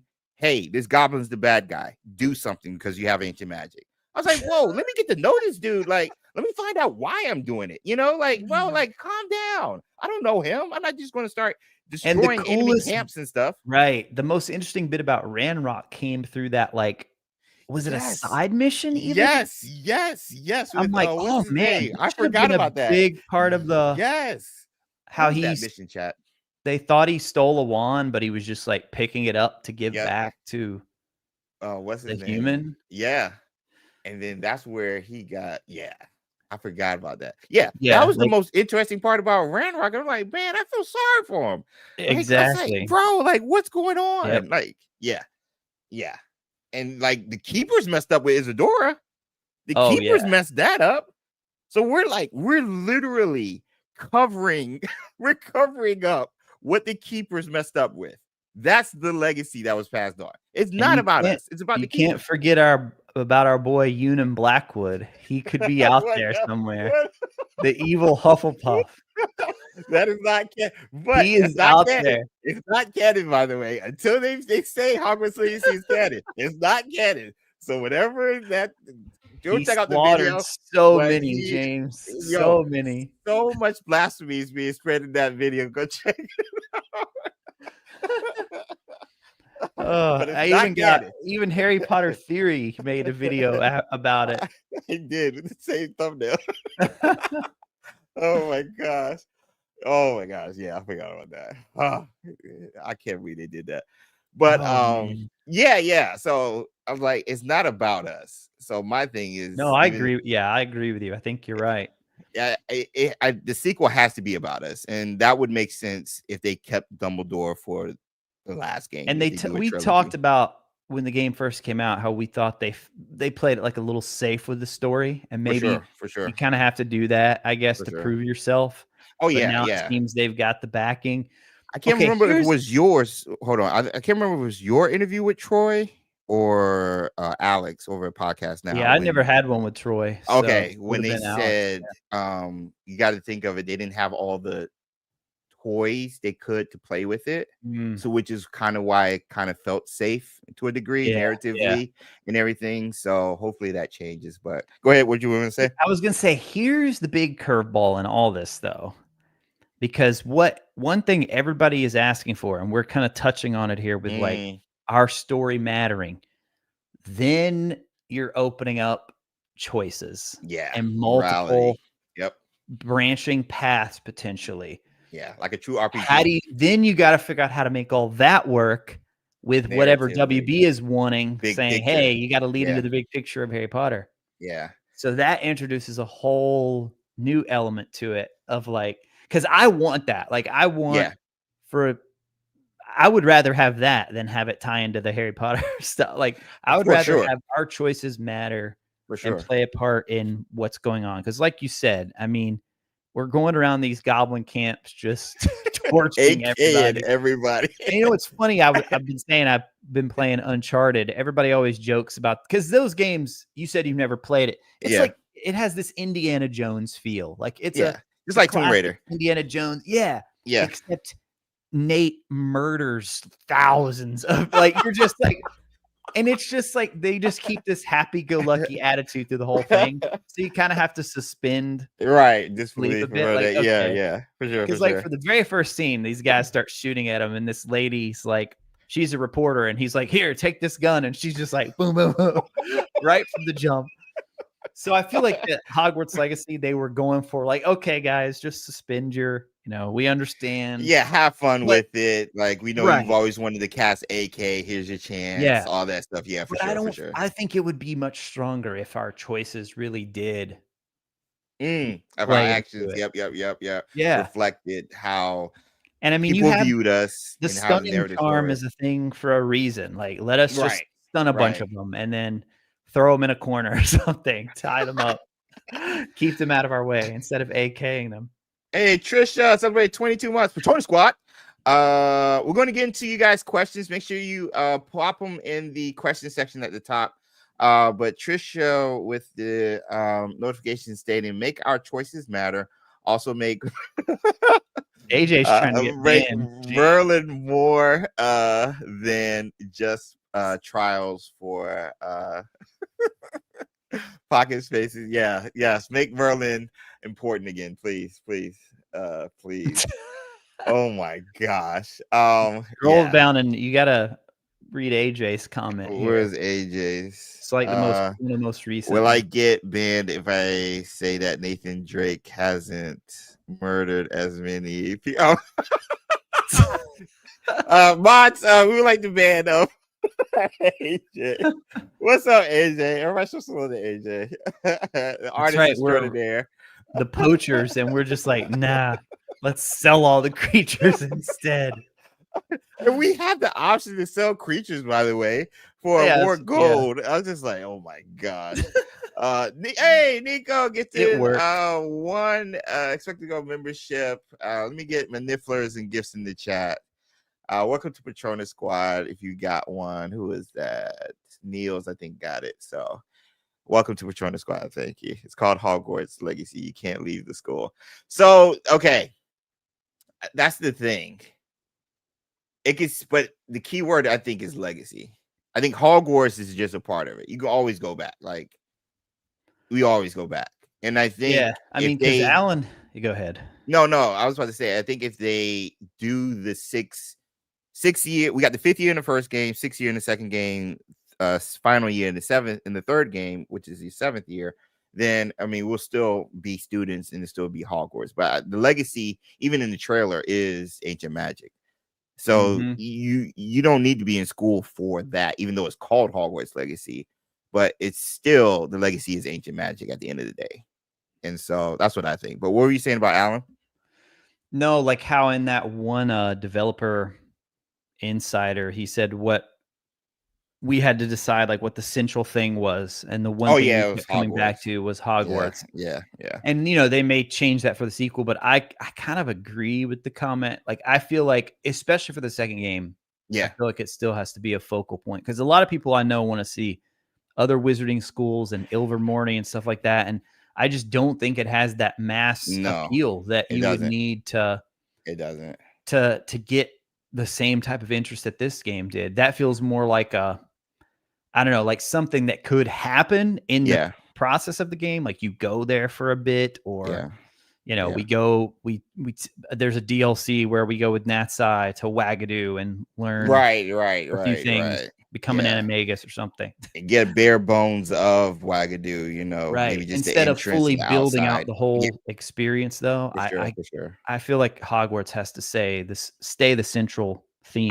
I totally Fits the agree character. because that was Hogwarts at the end of the day was a pivotal place in the Harry Potter series. Like, Right. yeah, it started getting more and more intense the further into the series it got, and we started exploring other places, like in the fifth book, where we had the Department of Ministry scenes and everything else. And of course, in Deathly Hallows, when they're looking for the Horcruxes and stuff, they were mostly away from the school.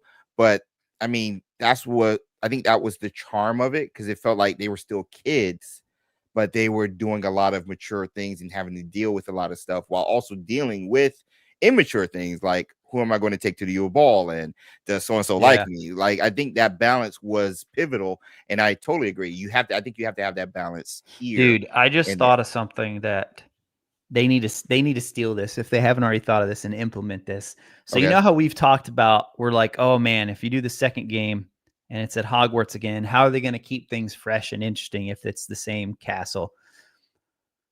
Okay, so think about how Dumbledore even says that there's all these rooms that he doesn't even know about. Harry learns about new stuff every year. They could totally add things to the castle and say it was already there using right, and it would almost be like, we have to kind of go with it for a bit. It's just like, by this new game, it's like, oh my goodness, now our character, they're able to find this new room that they never knew about before. Like statues and stuff that wasn't interactable is now interactable.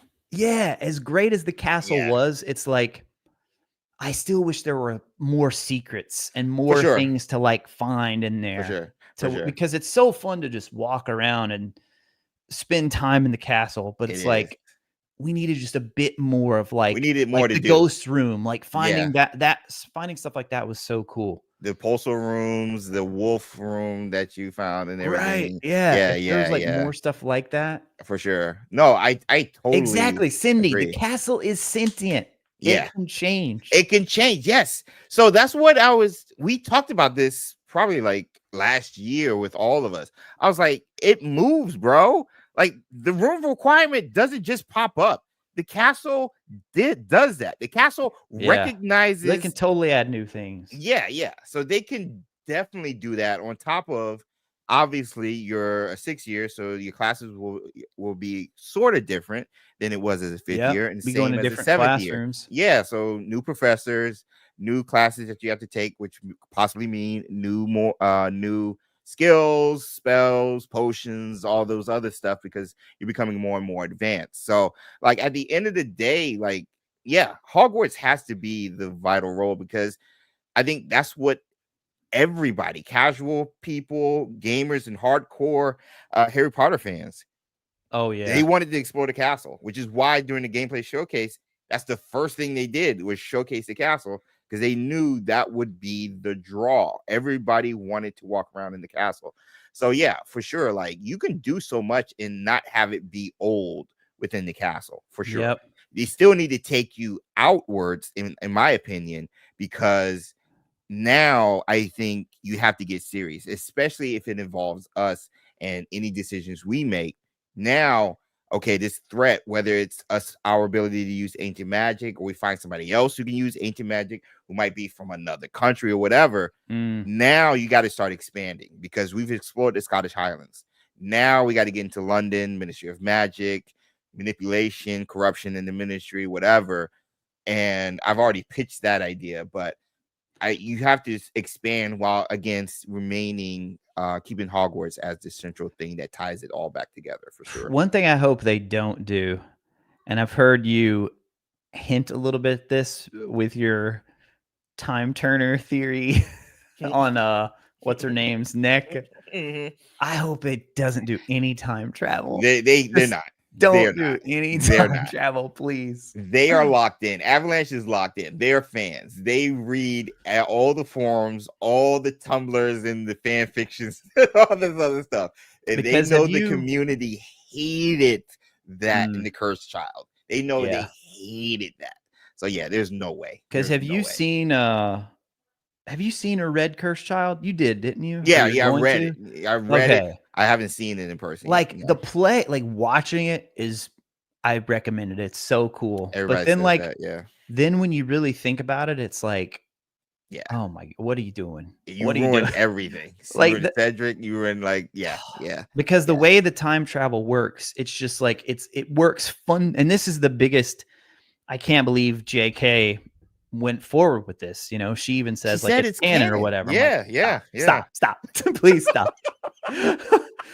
Because it on a fundamental level, the time travel in Cursed Child doesn't work how No, it does in the Harry Potter series. Because no, like you it remember doesn't. Hermione's like she says, we can't be seen. Like that's Yeah. the big thing. Like Yeah. we can't be seen. Yeah. Whereas in Cursed Child, they're seen multiple times. And then Hey. like one time he like, I think it's Albus or no, the other one, Draco's son. What's his name? Scorpius. Oh, Scorpius. Yes, He I love like that name. he takes over the body of the Scorpius in that timeline, and I'm like, no, that is not what, because everybody around him's just treating him like, oh, you're the same guy. Whereas if it worked how it did in the book, he would have had to like disarm him and like throw the real one in a closet somewhere in the vanishing cabinet, something. So like just don't get into the time travel.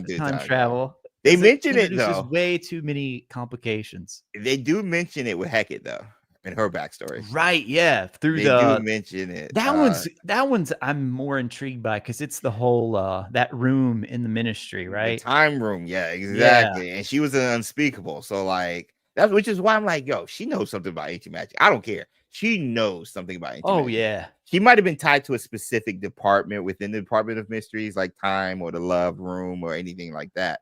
But she knows something. But they do touch on her looking older than what she actually is based off of the incident that happened. And if you've read anything on Pottermore specifically with the time turners and the incident that happened with the person going back in time and stuff. So yeah, I did do a theory about that. Yeah. What we don't need is Harry like showing up in the next game and be like, hey guys, I just traveled back in time. No. Here's what you need to do.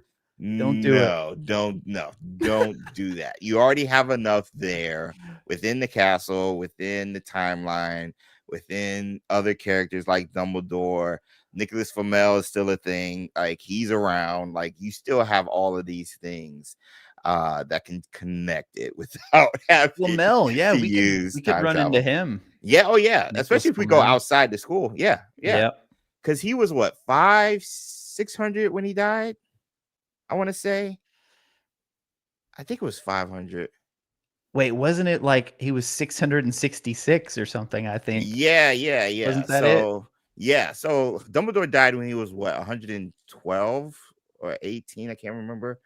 Either way, Flamel's well over his hundreds by this time. 665. Mike 665 when he was young. Yeah. I think you got a super chat as well there. Ooh, Rotos. Let me see. With the morality system being introduced, how about being able to interact with muggles? Depending how you treat them, your reputation changes. I'm scared of the muggles thing. Thank you for the super chat. Let me get gifts and nifflers in the chat. By the way, I'm scared of the muggle thing because I think Ben did a story. He was saying I think he did a video about like Hogwarts Legacy 2 story. And he was saying something about like muggles and how you treat them or whatever. I hope they stay away from the muggle thing. And because we're still being introduced to the Wizarding world. And we don't really know a lot about this world in the 1890s. And I just think there's no need to add muggles into it because the Wizarding world's already interesting enough, especially since we're new to it. As a observer, as a player, not so much possibly as a character. And so I think focus on the Wizarding world, maybe sprinkle in the muggle stuff, especially if there is if we are in London and walking around. But going back to the morality thing and kind of tying it to the big picture, I think that's easy to do because you can still have a central overall story. Because if they're doing big picture right now, then they're working on the story that's going to go through into the third game as well. Like they're doing that right now. Because I remember Andy said he talked to Moira and they said they did a couple of stuff they set up for the sequel, But with this initiative, which is fairly new, by the way, that WB wants the story to link up with the Harry Potter series, they have to make some changes. And if they're already making changes now, it has to tie in to the third game as well as the Harry Potter series, which now if they're making changes, what's going to change? What was their original plan? Because I think everything's changed. I think everything's changed. WB has their hands very deep in this now, which was not the case at all. And I'm scared. But yeah. Oh wait, so you're concerned then? What are your like worries then? WB is relying heavily on Hogwarts Legacy because that is the only win they've had. Zaslav took over. DC didn't do anything. They are rebooting it right now, but that's not going to come into fruition until December. We've got the Penguin show, but that was old DC. They haven't done anything new with the new DC. Same with Harry Potter. They haven't done anything new. The only thing they did was Hogwarts Legacy, and that was still the old regime. All the new stuff that they're doing, they've done Quidditch Champions, Suicide Squad, even Multiverses have all lost them money. That came out in the recent report. They lost combined 100 million between Quidditch Champions and Multiverses, and of course 200 million with Suicide Squad. And every time they have these Q calls with their board, with stockholders, they keep mentioning Hogwarts Legacy. And it feels like Hogwarts Legacy is a life raft, and they want to use it and take it over so they can make more money. And they're literally tying in an already established story, the Harry Potter story, to Hogwarts Legacy to tie in together. That is scary, bro. They are trying to do stuff that they aren't supposed to do. And they keep mentioning, like, we've heard like 6 different people this year, Retro, that we reported on, talk about Hogwarts Legacy. They keep talking about it. But wait, so you don't think all those theories and stuff you just had, like, you don't think that sounds cool though? It does. It does sound very cool, and I would love to see it. But at the same time, how far does it go? How far does it go? I trust Avalanche. So you're just coming at it from a point of like WB's desperate, and when you're desperate, you're gonna like just try all sorts of things to see what happens. Yeah. And I mean, I think Avalanche Software has the right leadership. I mentioned John Blackburn, the founder of Avalanche, and even Alan and everybody else. Like, they have the right leadership to come in and say, no, we're not going to do this. Like, they care so much about this community, and they know what we want. And so I know they're going to say no to stuff, but at the end of the day, they still have to answer to the people who are paying them. Right. And so what does that look like with a more involved WB? Is it just the story, big picture, tying to the Harry Potter series, the sequel, Hogwarts Legacy 2, tying to the Harry Potter series? Is it just that? Or is there more to come that we're going to start finding reports about? That's my only stipulation when it comes to all of this. All the stuff I pitched, I'm hype about. Can't wait for you guys to see the videos.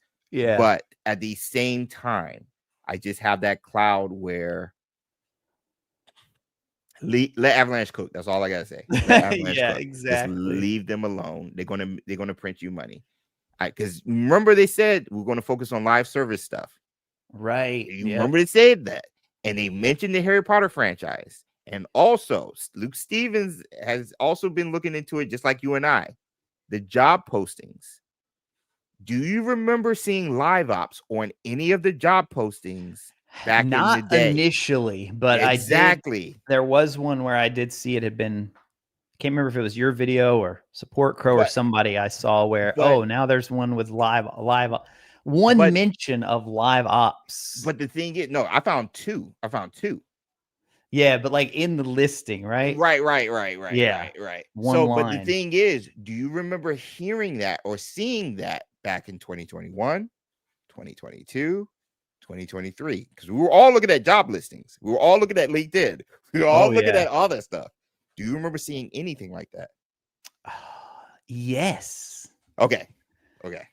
Because I made a video about is multiplayer happening or something. Because there was I don't know if it was a job listing, but there was some kind of report or something that came out. Maybe it was just WB overall and multiplayer stuff, and I was connecting the dots. Yes, because they were I remember that. I remember that video actually, because they were talking I'm digging way back with that. No, because it was the Amazon. It was the Amazon video. Not Amazon. It was the WB, but they were talking about Amazon something when it came to live service, and they mentioned Gotham Knights, and they had mentioned another game, but they showed Hogwarts Legacy, the reveal trailer within that video. Now, if it's the same one, if we're on the same page, if it's the same one, that was more so about communications and development and not so much live streams, but I remember that video. To go back later and watch. I remember that video. We got to go back. I remember that. I think it's the same one. We kept thinking, maybe there's a chance that they're working on multiplayer for Hogwarts Legacy, even the first game. And we talked at multiple times about, maybe it's a Ghost of Tsushima style thing. Right. And then remember, it was even getting so prevalent that Chandler had to basically come out and say, it's a single player game. Yeah. And that's when we were finally all like, okay. I remember that. So there were plenty of rumors out there. I remember that. But I don't know if it was based off of job postings. Yeah, I can't remember that part exactly. Which is like my concern. Because I don't remember the job postings. Back in the day. Here's the title of my video: New WB job postings hint at possible multiplayer mode. Oh my gosh. I'm gonna have to go back and watch this now. Yeah, we got to go back and watch that one. So it was news on multiplayer. New WB job postings hint at possible multiplayer mode. Was it the Amazon video that was from LinkedIn? I don't know. Here, I can watch it. It's not going to play it for you, so you. Yeah. I just wanted, because I wanted to bring up the questions everybody popped in. Answer those before this we was wrap 3 years, April 16th, 2021. Yeah, you can answer some questions. I'm gonna listen to this. I'm pretty sure this was the Amazon thing, bro. I'm pretty sure. But long story short, chat, like, we're hopeful. We can't wait. We got theories. We got connections. We got great ideas. Freaking Chamber of Secrets just popped up during the stream. And I'm just like, yo, Avalanche, if you're watching, sign us up. We got writers galore over here. But at the end of the day, hashtag let Avalanche cook. Like, that's my only thing. I trust them to a T. They've proven themselves. They've proven to know the IP, but more importantly, know the community and know what we want. And even though we didn't get like Quidditch or Gobstones or anything like that, they also know their levels in regards to what they're capable of and what they're able to do. And time played a factor into having those things play out and not play out in the game. So eventually, hopefully with the director's cut or definitive edition, you might get some stuff. But at the end of the day, Avalanche struck a chord with 30 million people buying the game and over 11,000 the other day still playing the game right now after it's almost 2 years old. So shout out to Avalanche Software, and please, WB, just let them cook, man. Leave them alone. Leave them alone, bro. Just publish it. They know what they're doing. I found, so yeah, here was the thing. It was under good to have understanding of the Unreal Engine 4 multiplayer and network protocols that appeared in some of the Avalanche job listings in the lead up. I'll send you this so you can watch it. Yeah. It's like blast from the past here. Yo, I love looking back on those because I'm just like, we were either so right or so wrong. This was even pre-Chandler, by the way, because I go straight from that into the discussion of the community manager posting. Because he got signed in 2022? Yeah, 2022, December 6th, I believe. Because I remember him making an announcement. That was a big deal.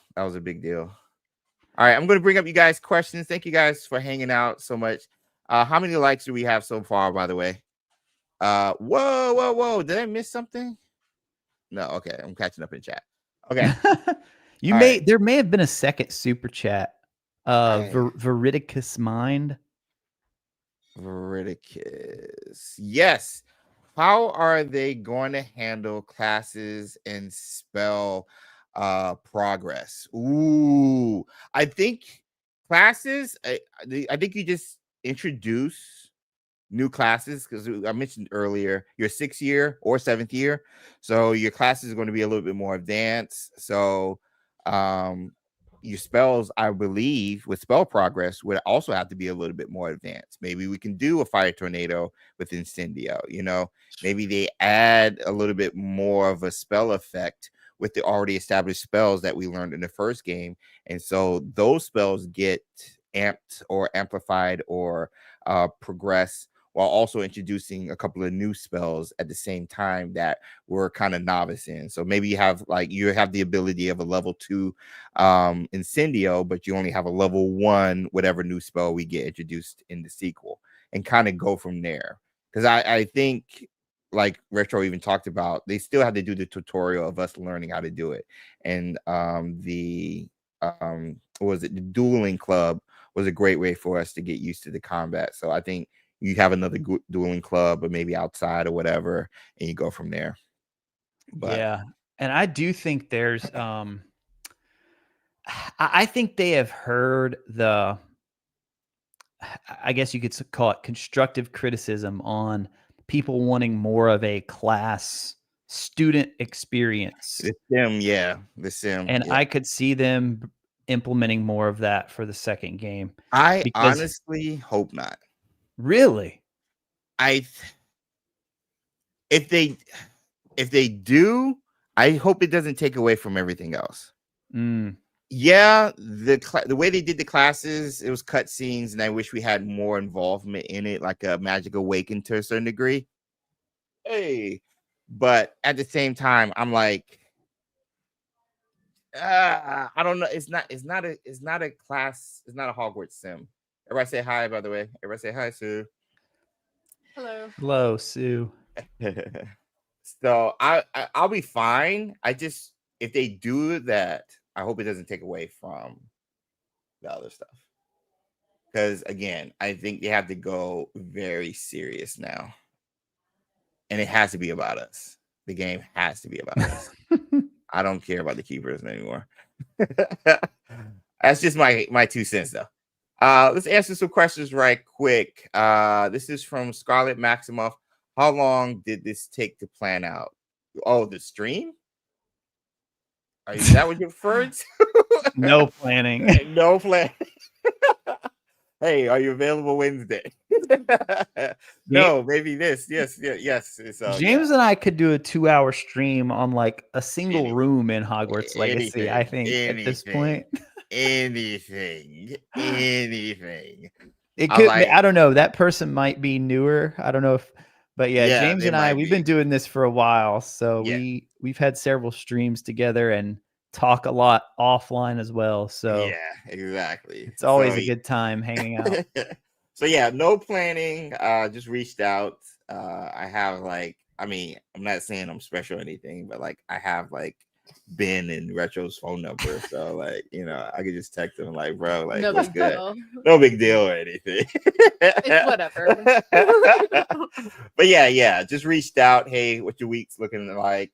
Retro's posting every day on the channel and stuff. Go check out his Let's Plays, and I know Ben's busy during the holiday season, so just reached out. Hey, want to do something, because I wanted to geek out about these topics with them and go from there. So yeah, I hope that's what you were referring to. This is from Moon Lily. What we got here, Sue?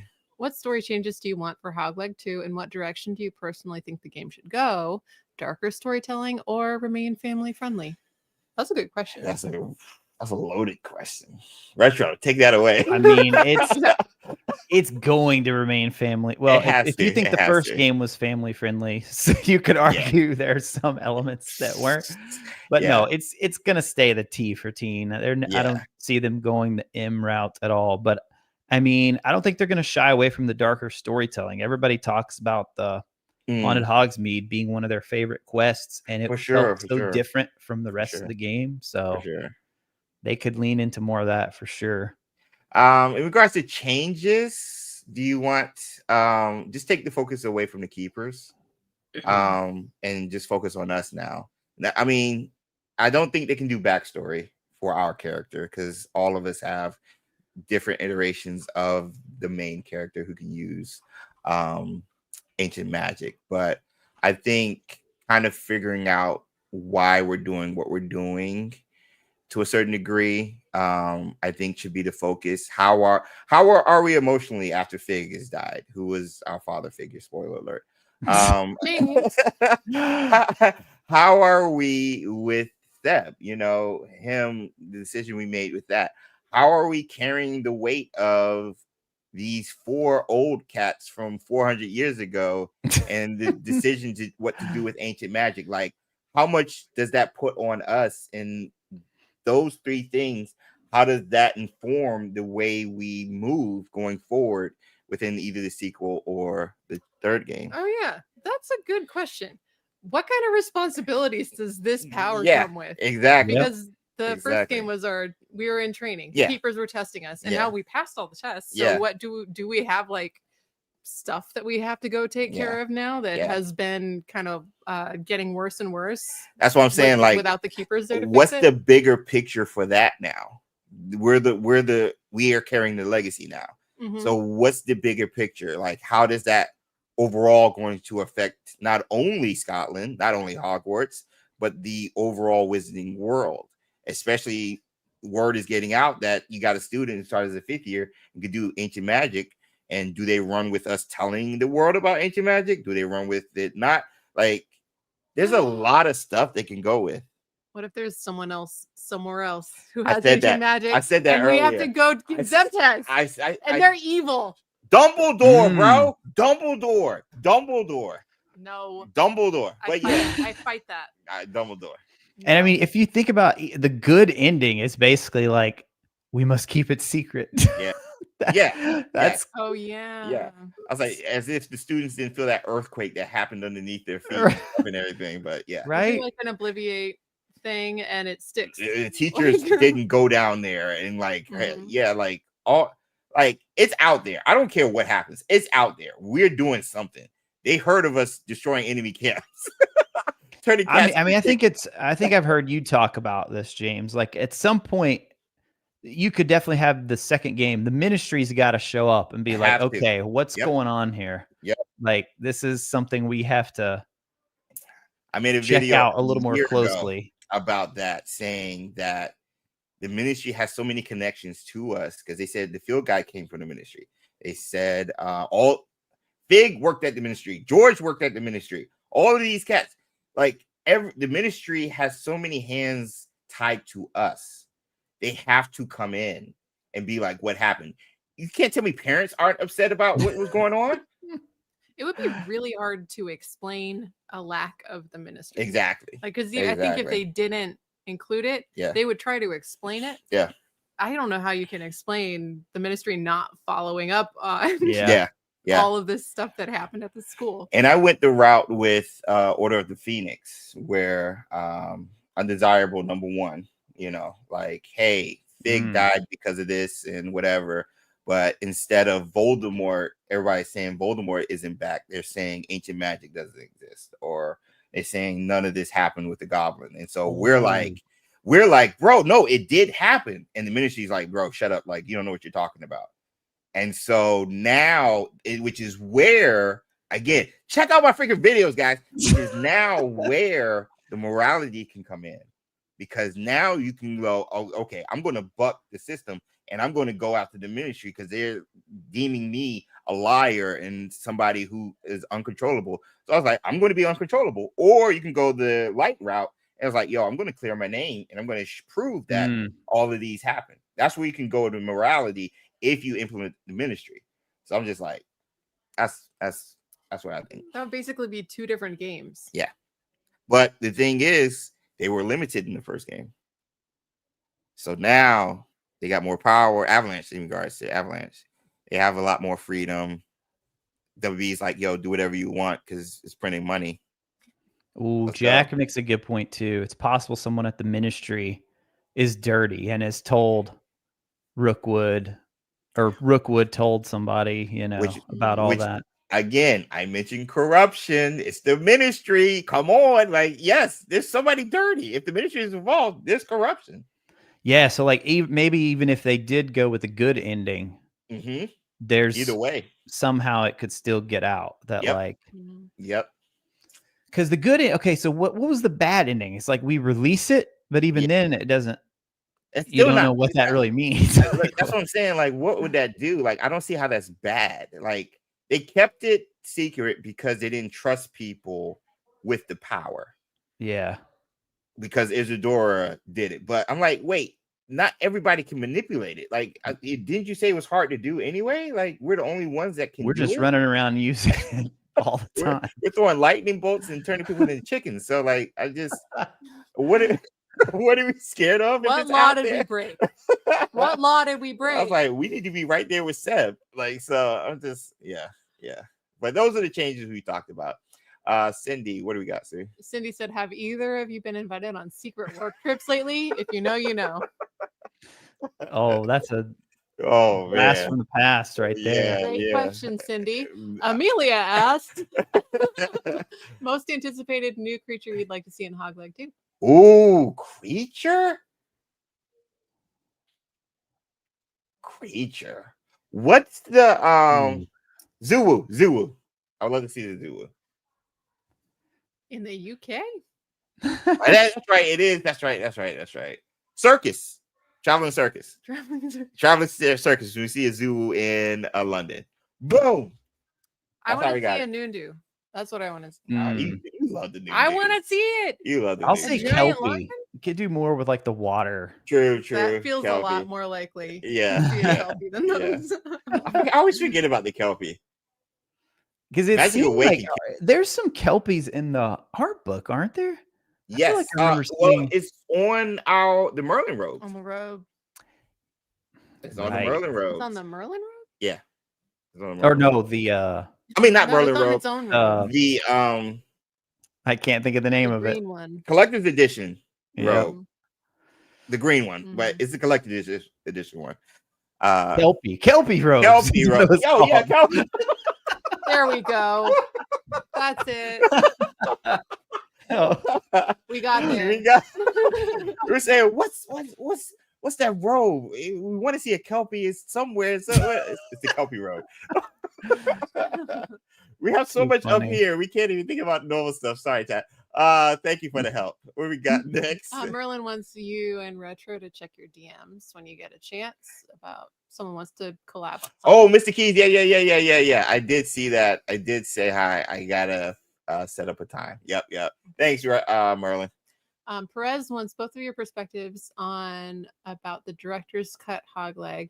When do you think the reveal will be this year or next year, since we haven't heard about it in a while? We talked about it earlier. The director's cut has become the definitive edition. And I think we were saying possibly announcement before the end of the year, but hoping we get it because they say 2025. So hopefully we get it Q1 of 2025, which is January through March. But definitely, I think we should get it before the summer of 2025. What about you, Retro? Yeah, I'm pretty much right there because at the latest, I feel like holiday 2025, because we were saying earlier, I just don't really see the point of that coming out in 2026. That's so into the sequel after the fact. Yeah. I'm like, we should start seeing leaks and stuff about the sequel by that point. Let me see what we got. Do you think the Chamber of Secrets will be featured in Hogleg 2? We had that had to be an early. Yeah, it had to be. Okay. Yeah, I want you to go back and watch that section, Sue. Our minds will be blown when we're talking about that.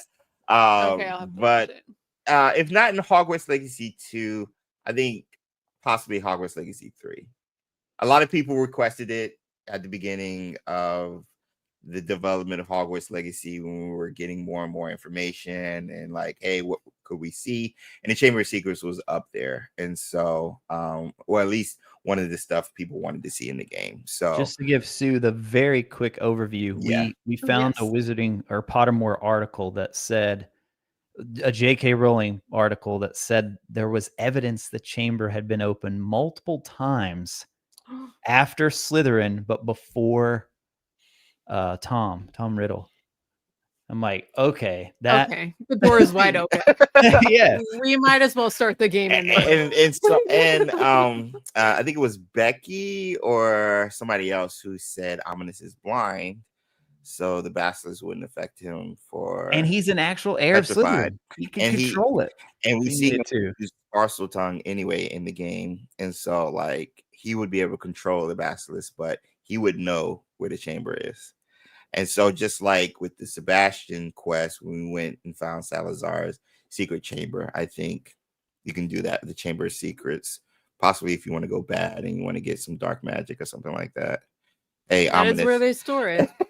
Hey, Ominous. Yo, where's your grandpappy stuff at? Like, I'll be right back. I have to step away for just a quick second. You're good. You're good. All right, next question. Cad Bane said, what confirmed game are you most excited about to play besides Hogwarts Legacy? Shoot, I'll answer that when Retro gets back. We got to go back to that one. Okay, another prediction about Definitive Edition. Can you scroll down? I think that's it. Oh, okay. What are your thoughts on Horcruxes being implemented into Hogleg 2, and how dark are they willing to go? Like us making a Horcrux? That's what I'm saying. There's no way. There's no way. There is no way we are making a Horcrux. But where did the book come from? What book? Then the book talking about Horcruxes that Tom had read. Yeah. Where did that come from? Is it already in the library? It's in the restricted section, I thought. Yeah, so I'm saying it's already there. But it didn't have very much information. Yeah. He got what he needed from Slughorn. So I'm saying, where did Slughorn get his information then? J.K. Rowling herself. So one of the questions, Retro, was, what are your thoughts on Horcruxes being implemented in Hogwarts Legacy 2, and how dark is WB willing to go this time around?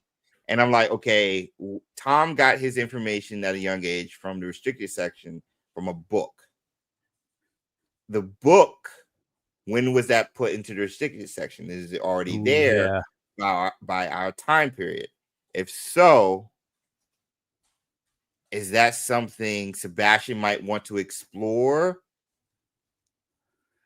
And remember, there was that one rumor that it was probably completely just made up, but that Herpo the Foul was going to be the main villain, and he was like supposedly made a Horcrux or whatever. I see. Yeah.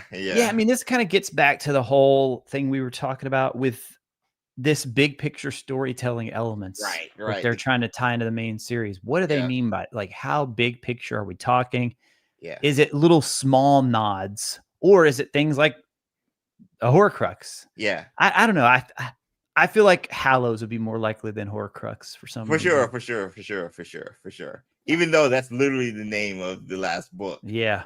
But I think I don't see Horcruxes being that. I don't know. Because that's what led Voldemort on his whole thing. Now, maybe there's something like informationally, but I don't feel like we're going to run into somebody who's got like 3 Horcruxes. That we got to take out. It would be someone with 1 Horcrux. But then the third game, assuming there is one, would have to have someone who is eviler. So like there has to be like a more evil thing that they reserve for the final end bad guy. Right? Yeah, it has to be a dark wizard. I think it has to be somebody from the Ministry, like a dark wizard who's trying to get power, whether from us or whatever stuff, because they can use us to trace and find traces of ancient magic, and maybe they're just collecting it or whatever. And this dude wants to do whatever A, B, and C, and he's the big dark bad. Maybe he's collecting people who can sense ancient magic. Bro. Right? Bro. So collecting Horcrux doesn't necessarily have to be the most evil thing. Yeah. But whatever comes after you fighting a villain that has a Horcrux, they have to be worse. Yeah. Because your third game is not going to have a less bad guy. Yeah. Than the second one. At least it has to be worse than Ranrock. Yeah, I don't think that'll be hard. No, I don't think so. Ranrock had a cause. I'd rather just didn't agree with it. Yeah, you know, and I'd rather go against a dark wizard anyway. Yeah, or witch. Anyway. Ooh, because we all agree. I'm not gonna speak for you, Retro. I don't know, but I think we all, except for Retro, agree. I think we all think that ancient magic is the main thing of this franchise. And so if it is, it's the legacy from the keepers, it's how Ranrock found those things. It's what Ranrock was looking for, because Isadora left it, because Isadora was doing it because the keepers weren't helping her and all this other stuff. And it's why we're so special. So I'm like, I think you have to continue where that thread leads and follow it throughout the two other games we're going to get, possibly if they do a trilogy. So I just think the big bad has to have some ties to ancient magic as well, whether they can use it or not. And let's be honest, from just like a practical gameplay perspective, something like ancient magic is perfect, because you've got more freedom to, even if it wasn't in the original series, it's like, oh, well, this is like an ancient magic ability. Yeah, so you can do anything. Yep. It gives you more freedom. Yeah. Even though Dumbledore does use it. I'm down with that theory. Yeah. You've got me on board for that one. You got it again, too. You got to watch that video.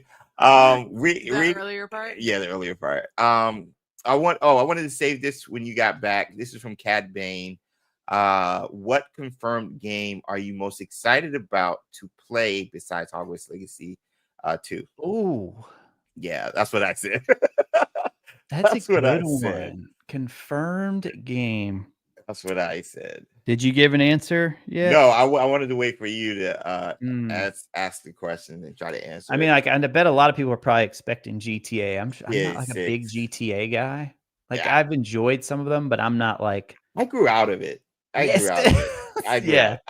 going to be honest. I grew out of the chaos and doing whatever I want and like robbing people and shooting random people. Like I grew out of that. Like, it's going to be amazing and stuff, but that was the thing everybody joked about. Like, GTA was on a list of games that they said back in the early 2000s was bad for kids and was influencing kids to do bad stuff. Oh yeah, like my GTA, parents never wanted me. Yeah, I wasn't even able to play it until I was like 18 anyway. Same. Like the first one I actually played. Honestly, like I can't think of anything big that is confirmed, really. Like, I know I'm excited for Ghost of Yote. I'm excited for that one. Yeah. Avowed, somebody in the chat saying Fable. Yeah. Mass Effect. Mass Effect. Yeah, they're working on that. Mass Effect 5. Yeah. I don't know. Oh, I got one. So. Wolverine. That's my answer. We haven't seen anything about it, but we know it is announced. That is the next game they're working on. Yeah, that's a great one. Dang, that's a good one. You can do the same one. Do this. I mean, no. I think I'm going to go with, because Sue and I are just huge fans of this franchise. Assassin's Creed Shadows, man. I can't wait to see what they do with Assassin's Creed. In this setting, in this era, everybody who's a fan of the franchise has wanted a game in feudal Japan, because Assassins just fits so perfectly with Shinobi and the stealth and everything. So, I'll just say that. But yeah, Wolverine, Ghost of Yote, all of those I'm still like super excited about. What about you? Are you Assassin's Creed? Possibly. Maybe. I feel like I'm nervous about Assassin's Creed.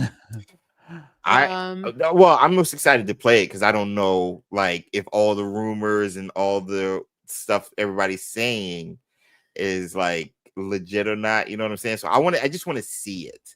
and play it first. That's where I'm at. But no, I get it. I feel like for that one, I'm at the point where I've heard so much about it that it'll be hard to just come to the game and play it with no expectations or like no, I don't know, like you don't have a clean slate already. Right. But I love Assassin's Creed games.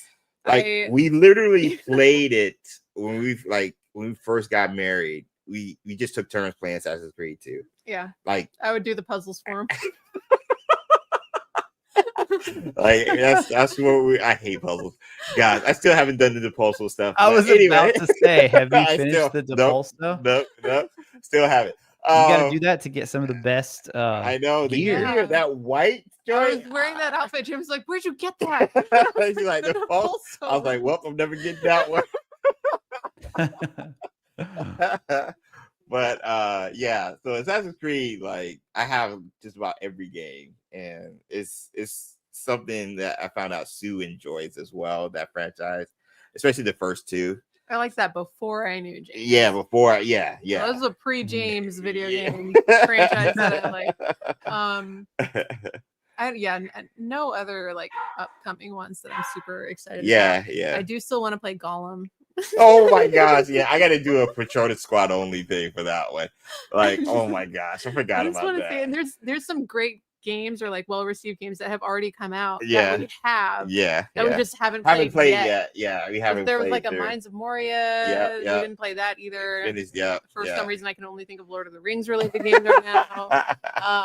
But there's some older or not old, but recent games that have come out that we have that haven't played yet. I'm excited about. Yeah, agreed. So, but thank you guys for the questions, man. I really appreciate it and stuff. Man, I feel like we can talk about this all day, but we normally start ending around 6:30. So you guys, we're going to move Expecto Mode to Monday. We're going to do a Merlin Monday stream because we're going out of town sometime next week for the holidays. So I think we're going to do a Merlin Monday stream. So we're going to move all the stuff we're going to do today. We're going to move that to Monday, and all the boxes and the gifts we got, open those. I think we got one from Jerry. I think we're supposed to get another one, and Expecto Mode. So I'll come up with a theme in Discord. So if you guys want to participate in that, it's our photo mode that we feature weekly over on the channel live during Wizarding Wednesday, featuring you guys' photos based on the themes you guys pick, and it's a lot of fun. So we'll do that. But I really wanted to try to get Retro and Ben before the holiday because I know everybody's going to be busy. So we wanted to knock that out. But if you need to. Hey, Jay. Hey, Jay, are you back from on break? Okay. So you are back. Yeah. But Cindy's got the link in the Discord if you guys want to come hang out. We do games on the weekend as well. It's a lot of fun. But before we go, Retro, was there anything else you wanted to touch on before we get out of here?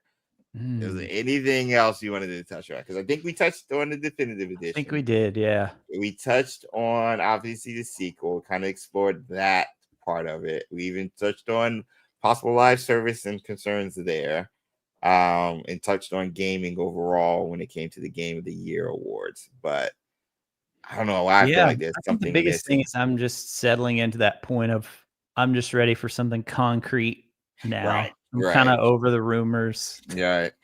Even though WB is pretty official. Right. Yeah. I mean, that's like it's about as confirmed as you could be. So I'm like, come on, just give us a little, even if it's a teaser trailer or announcement trailer or image. I'm feeling like before the end of the year, I really feel like the definitive. Now that one, to be fair, that one hasn't been confirmed by anybody within WB. No. But it's two very reliable sources in the gaming industry, so I think it's just a matter of time. But hopefully before the end of the year, we get that, at least the announcement. I hope so. That's what I'm putting my money on. I think, and we touched on it earlier, the recent activity with the commentary videos on the 2 quests and stuff, I think could be pointing to Avalanche trying to get in the algorithm back since they haven't posted it in a while. And because of that, they're trying to make sure when they do make the announcement, it has the most effect. Any last minute theory on the documentary? And if it's ever happening or not? Chandler still has it in his on his Twitter bio. Every time I bring this up, I check just to see. It's still on his Twitter bio. I don't know if he watches all our stuff every single time, but I know he still checks in from time to time. So he's probably heard me say this. So it's like, where is it? Yeah, we still want it. I think it's done. I don't. I don't like. I had hope that we would get something like with the DLC or something, right? Like, hey, you get this. Like also. It's just packed in with it, or something. Yeah. Like one of those digital art books or something like that. Yeah, so maybe. So maybe we get it that way. But they announced it last December. They say we were supposed to get it. Well, they announced it last Back to Hogwarts Day. True, September 1st. Yes, right. And they said it was coming out later. And it's like, it'd be one thing if they had scrubbed everything. Like if the trailer was gone, like if they took down the trailer, Chandler took it out, then we'd be like, oh, okay, something happened. And they're just like, nah, we're not doing it. Yeah. But the fact that stuff's still there, it's like, okay. Could they? Is it possible they're waiting on some kind of timing thing? Like right now, it just feels so random that like it would just be like out there floating in the middle of nothing. So could they be waiting to use it for some kind of like lead up marketing for something else that's coming out? But it's about Avalanche. It's about Avalanche, or is it about? It's about making of Hogwarts. The making of Hogwarts. If it doesn't happen with the definitive edition, James, to your point, then I think, it's done. Because like that's the perfect time to do it. Yeah. If you're not going to do it with that, then with that announcement or anything. Because you want to get people re-excited. Yeah. And remember, because not everyone has been replaying it continuously for the past year and a half. Well, we had 11,000 on Steam playing last week. So crazy. That's crazy. More than Quidditch Champions, Multiverses, and Suicide Squad combined 2-3 times. Because I think with those combined, it was around 3,000 concurrent players. So multiply that at least 2 times. And then we got the 30 million confirmation. Yeah, 30 million. Like. I'm with Retro. I think it would be a good idea to have it with the DLC. If we don't get it during the DLC, I think something's up. I think something's up now because I was like, what happened? Yeah, I mean it's. But I was like, first we were like, oh, maybe it took them a little bit longer. No. Yeah. Now, over 2 years, you've put out like you've produced also like 3 to 4 other videos. I was like, production wise, I was like, nah. My dog. Nah. Oh no, So he's a pro dog. In and out, in and out. This is we're pro animals here.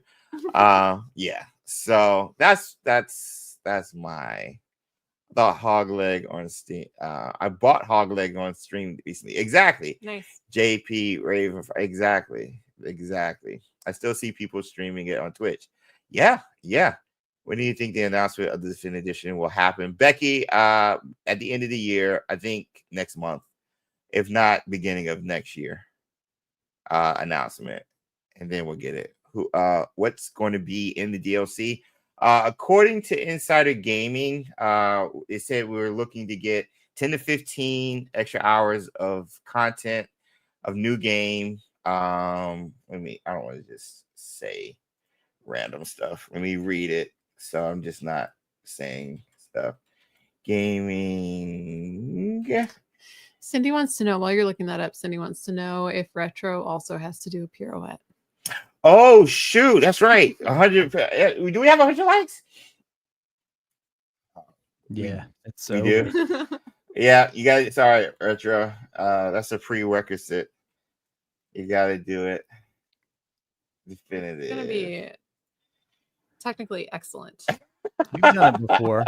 Yeah, you have. I've done it with you guys. You have. Okay, so what's going to be in the DLC? This is according to Insider Gaming. just Google Insider Gaming Hogwarts Legacy Definitive Edition. The Definitive Edition is said to have around 10 to 15 hours of additional content with a new story quest, side quest, activities, and outfits. Details on when the edition or DLC will be released and its price is still in flux. Still, some sources have suggested that it could be released in 2025 to bolster WB's diminishing gaming revenue. They said the suggested DLC price will be between $20 and $30, which is good because I was like, that's half a game right there. So that makes sense. Hogwarts Legacy released at the beginning of 2023. It says sold 24 million copies. We know it's 30 million copies now. So yeah, Insider Gaming was the one that put that out in regards to the details. Sold 6 million more copies since October 11th. Oh my gosh. Wait. What is happening? Wait, no. This article came out October 11th and they said 24 million. They said over 24 million. So let's say 5 million sales since October 11th. What happened? Maybe we just didn't have the official number updated. Maybe. Or Yeah. maybe Well, maybe they didn't research that part of this article that well. Well, maybe the 24 million is off of like since February when we got those official just the numbers. most recent. Yeah. So maybe just the recent number. Gosh, 5 million a month though. That would be insane. That'd be crazy. Parrish said there was a sale recently, and Lex also said it was cheap. So that's would explain. Right, Black Friday sales too. I would shoot. Yeah, bro, that's insane. Oh my goodness, that's a good point though. What? I just thought they wouldn't announce a definitive edition before this holiday season because people would just wait. Even though there seems like there's going to be an upgrade path, but yeah, there's no reason to announce it now. That's a very good point. That is a good point. Why would they? Very good point. Why would they? There's no reason. So quarter one. So next year we get an announcement then. Oh, darn. Dang it. I don't want to wait that long. Dang it. Unrelated, Majika is predicting that you're going to get the third highest score. Oh my gosh. Whatever. The pirouette. Yo, let's do the pirouettes right quick. Oh my gosh. Thank you guys for hanging out. As we want to thank Retro as well. Let's get the pirouettes. We'll do a chocolate. I think we got 2 chocolate frogs. We'll do those. Do you like switch your camera now? I haven't seen no. I just back up. You just won't be able to see anything. Well, I got my yellow hat, so you should be able to see me turn. So. Yeah, your background now is really dark. Yeah. Well, we turn on another light. So we need another light because I got like shelves galore of cool stuff that I want to feature in the background. Yeah. So I'm gonna put some lights up here because I have like all my gaming consoles right behind Sue, right where the TV's at. Yeah. And so and then I have the TV on. Yeah. Yep, right there. And then I'm gonna put posters right here on this wall, and then on this wall I got like more shelf stuff and cool stuff. So yeah, we're gonna hook it up. All right, I'll go off the visual cue here since I don't think my headphones will reach. Okay. And I'll be far. Okay. I'm not wearing all black this time. You're not wearing all black this time.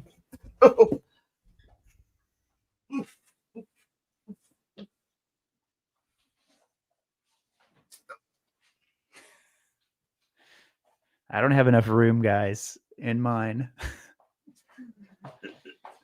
I'm like a shadow. Okay. You ready?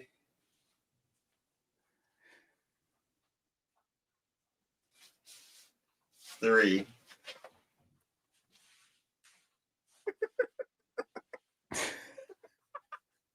Get out of the way. Yeah, Retro did the hand.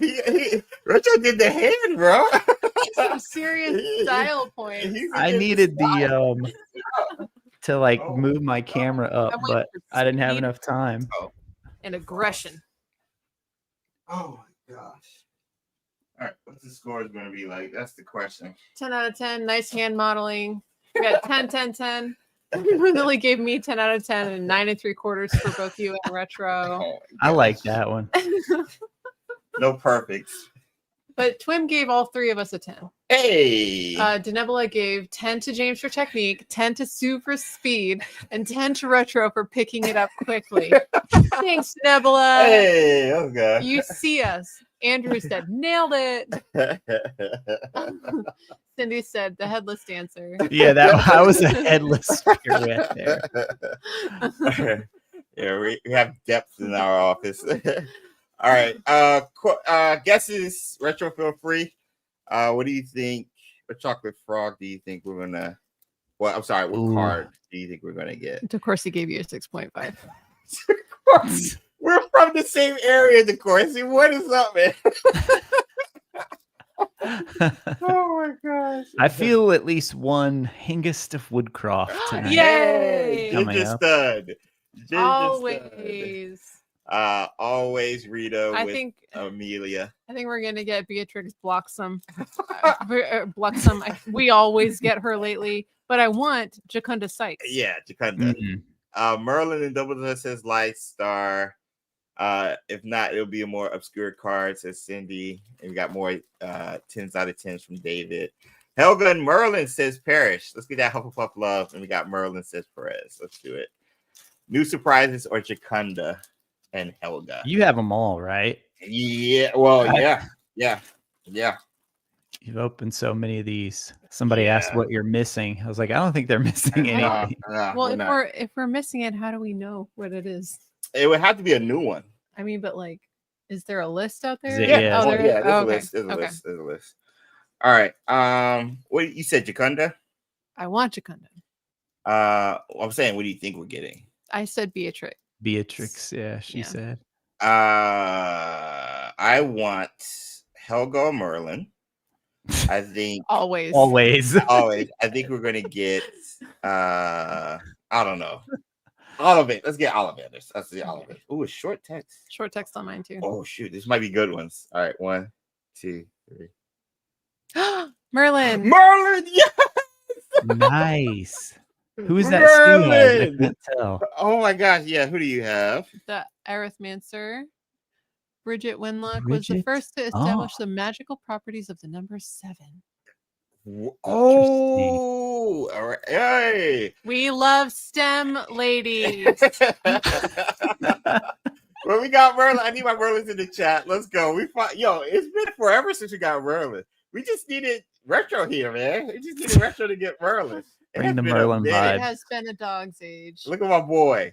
There he is. With the hat. We just confirmed he's going to be in the sequel. There you go, right there. It's all about the hat. So what do you do with your extras? Like give them to fans and stuff? Yeah, we give them away. Cool. When we had our meetup for the Forbidden Forest, gave some of those away and stuff. I got packages I'm giving to Patronus Squad and stuff, but we got a ton of extras. Like we have over 100, like still.